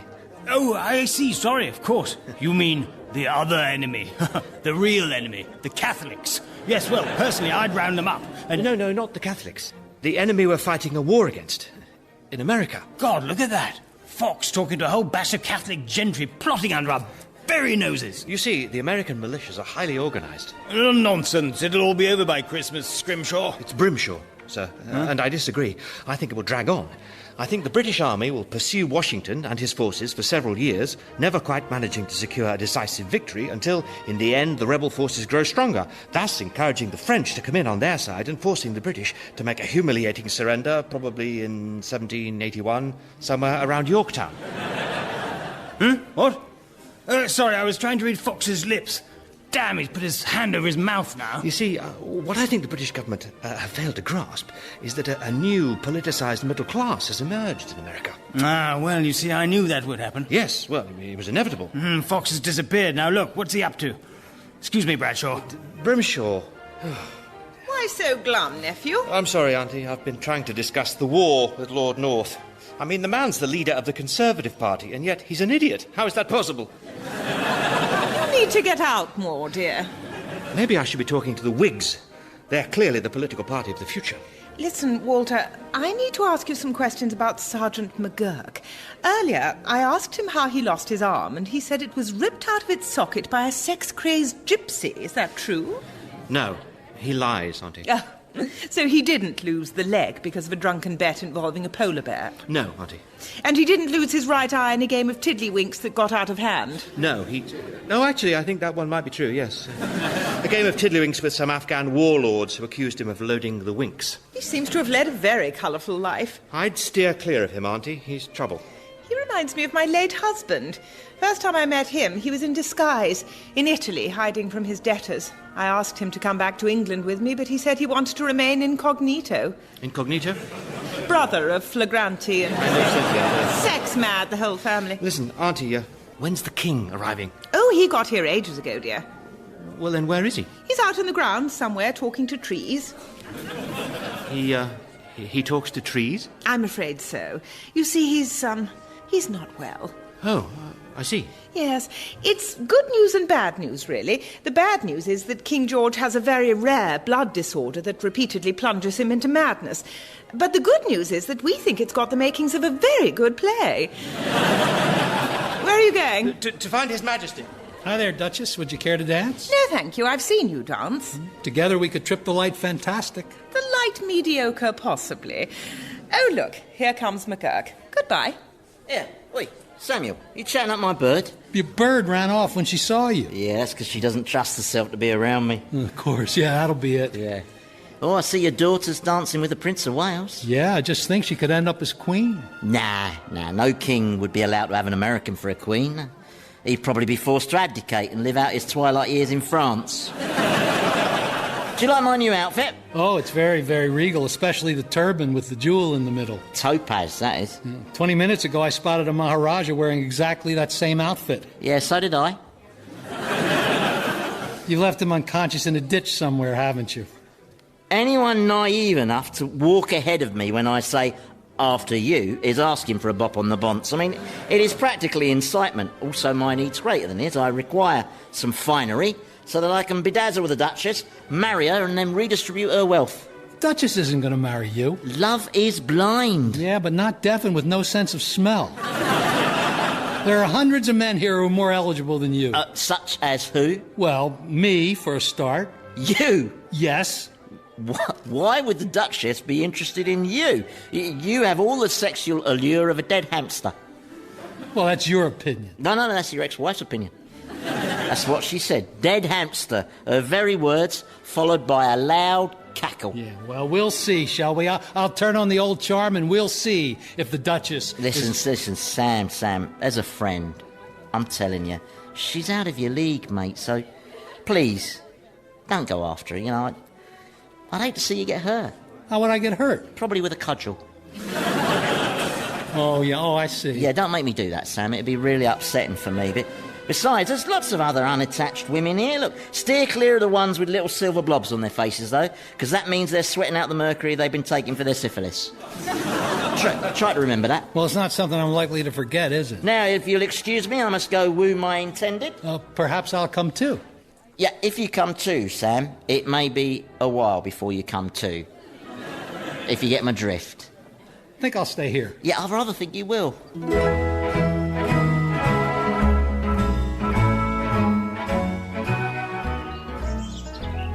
Your Majesty, where are you? I'm over here. What? What? By the elm tree. Oh, right. I like elms. They're good listeners. Allow me to introduce myself, Your Majesty. I am Captain Walter Brimshaw. Captain Brimshaw? What? Just Brimshaw, Your Majesty. No. It's my illness that makes me say what? Oh, I see. That must be very galling for you. Yes, it is. Because if you keep saying what, people think you're insane and you don't know what's what and what's not. What? Quite. Are you able to control it? Sometimes I can, yes. You see, I didn't say it then, did I? What? Oh, damn and blast, what? I sought you out, Your Majesty, because I have to tell you, in all honesty, that your policy towards America is a disaster. What? That wasn't my tick, by the way. That was just 3 watts for shocked emphasis.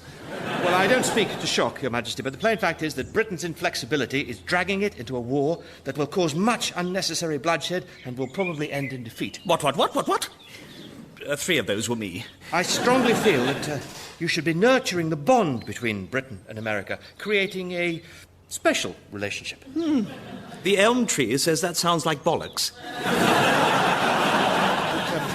With respect, Your Majesty, the elm... Walter, there you are. Father made me dance with the king's revolting son and... Oh, hello. You seem familiar. This Mary is His Majesty King George III. Which Mary? This Mary, Your Majesty, Mary Oliphant. She and I embody the special relationship I was talking about, Your Majesty. England and America united in love trust and understanding. Don't listen to him, Your Majesty. My daughter and your son, the Prince Regent, would be the most perfectly matched couple, especially once he's gone through puberty. Samuel, please, I'm trying to persuade His Majesty that the war is a mistake. Oh, yeah, well, that as well. The thing is, Your Majesty, already so many... Father, I just danced something called a gavotte, and now apparently somebody needs to pay for the damage. Oh. It's a giant, what? I am not a giant, what? You take that back. Joshua, this is the king. A king? Wow. Have you got any fair damsels that need rescuing? I could fight a dragon easy. At home, I wrestle grizzly bears. Best of 3 falls. And after I've licked the dragon, I could bring it back for you as a pet. And while you're eating your 4 and 20 blackbirds baked in a pie, you could use the dragon for toasting marshmallows. Joshua, this is a grown-up's conversation, so would you mind... No! Let him stay. He makes me feel... sane. The thing is, Your Majesty, already innocent people are suffering. My shop got burnt down. Mothers are weeping for their sons. I got no financial compensation, by the way. Brother is killing brother. Children are losing fathers. Small businessmen are really feeling it. Father, will you shut up? Well, I'm just trying to give the suffering a human face. America is a nation being torn asunder. No! This is awful! I know, and... I'm so insane that I'm seeing apparitions now. I can see the ghostly stricken form of a mutilated soldier sent by the devil to taunt me! McGurk, come out of there and stop frightening His Majesty. You mean he's not a phantasm of my brain? No, I'm real, Your Highness. You can touch me if you like. I'm not that mad. What were you doing, hiding in the bushes like that? Well, experience has taught me that if I lurk in the bushes long enough, then an opportunity usually presents itself. I was rather hoping the Duchess might amble past, but... Are you safe, Your Majesty? We heard you were shouting and wailing. Is it a plot? I'll arrest Fox, shall I? Nothing to be alarmed about, Lord North. What? These chaps are just trying to persuade me to stop the war. That's right, war. Ha! What is it good for? Absolutely nothing. Say it again. How do you want to be remembered, Your Majesty? As a repressive dictator who tried and failed to crush the will of the colonists, and who thus helped begin the demise of Britain as a world power until it ended up in thrall to America's military and economic dominance? I can't answer a question as long as that. I'm not a well man. Or would you rather be remembered as an enlightened monarch who gave the American people their freedom and earned their undying love? Yes, I like the sound of that. What? Then bring the troops home, Your Majesty. Damn it, I will. What? I'm calling a halt to the war. Mission accomplished. Send out the orders, Lord North. But Your Majesty... Do it, North, or I'll appoint Fox to lead my government. Oh, we've done it, Mary.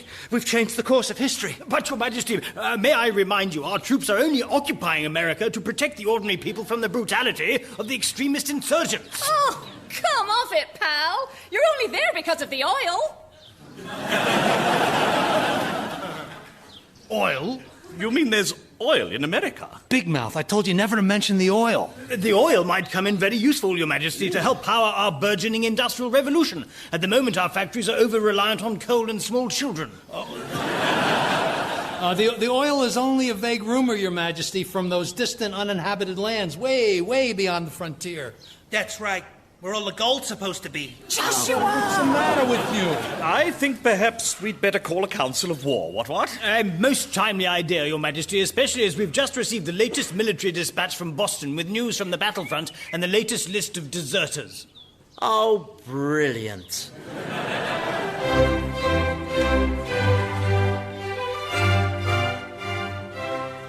We are so lucky. I know I'm going to regret asking this, but why are we so lucky? Well, most people only manage to visit the Tower of London, but we're getting to actually stay here. Ironic, really, Samuel. You dreamt of being a monarch, and many monarchs have been held captive here. Edward V, Richard II, Anne Boleyn. Yeah, you could try and mention one who hasn't been executed. Don't worry, Samuel. You're only accomplices to me and the captain deserting. You won't be executed. Good. You'll just get 20 years. Just the 20. Oh, Yeah. goody. Whereas we shall probably go to the gallows in the morning. I won't let them hang you, Walter. I won't. You don't deserve to die. McGurk does, but you don't. Oh, charming. That's very nice. Can we just please concentrate on trying to get out of here? There must be a way to escape. There's one obvious way to escape from this tower. There is? Sure. Mary just sticks her head out of the window and we all climb down her hair. That's Rapunzel, you moron. This is reality. Oh, don't pick on him. He's only trying to help. He's no help at all. Oh, well, you can talk. If you'd been nicer to the prince, we'd probably be royalty by now. Oh, don't start that again. Please, Arguing gets us nowhere. That's right, we should all just lie back and await developments. Well, you seem very relaxed for a man who's destined for the gallows. Yeah, there's no way my Duchess is going to let me hang. McGurk, face facts. The Duchess despises you. She made you go through the sheep dip. Yeah, quite bracing that was. Taste of the peppermint. And she talked of setting the dogs on you. At the ball, twice she ran away from you saying she felt unclean. You are so naive, Sam. That is part of what we call the chase. You see, Sam, it's not uncommon for a woman to find herself irresistibly attracted to someone from a different class. Yeah, but not from a different species. Mark my words, miss, she'll not let me languish here. She's a moth around my flame. Hey, look out of the window. There are some huge blackbirds. They're the ravens, Joshua. Oh, the ravens. I've always wanted to see the ravens. This is like the perfect day. Yes, the ravens of the tower. Legend has it that if the ravens ever leave, then England will fall. That's why their feet are nailed to the ground. Is that the gallows down there? Covered in all the bunting, yes. Oh, Walter. Shed no tears for me, Mary. I'm not afraid to die. I've lived a full life. No, you haven't. I have, McGurk. I've done the only thing that matters, which is that I've known the love of a good woman. Yeah, one.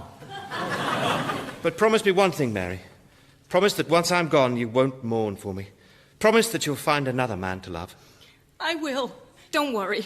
I know it may be a while before you can bring yourself to love another. No, it won't. I'll find one as soon as I can. No point in hanging about like falling off a horse. Best to get back in the saddle quick as possible, my dearest darling. Right. But of course, I know you'll never be able to forget me. It's hard to say, but for now, just hold me. Hold me like you'll never let me go. Oh, no, listen to that. We've got a rat. Sounds like a pretty big rat. Certainly does. It's using a pickaxe. Rat can't use a pickaxe. Well, rats are surprisingly intelligent creatures with high levels of social organisation. So, 15 rats or so probably could wield a pickaxe if they acted in... Shut up! Oh, my God! Here it comes! What the hell is it? It's tunneling up through the floor! Here's Duchess! Hello, McGurk, you filthy animal. Chase me! All right, everyone, down the tunnel the Duchess has very kindly dug. Oh, what's that sound, Sam? I do believe it's the sound of a sizzling moth. Now, wait a second. You're married already, you told me. 9 brides on 5 different continents. Wouldn't it be terrible if the Duchess found that out? Of course, that needn't happen. For a consideration. Sam, I'm shocked. Are you exploiting this situation to extort money by blackmailing a friend? Congratulations, mate. I'm proud of you. Not so naive now, No, huh? certainly not, no. We'd best get down the tunnel. Yeah. After you.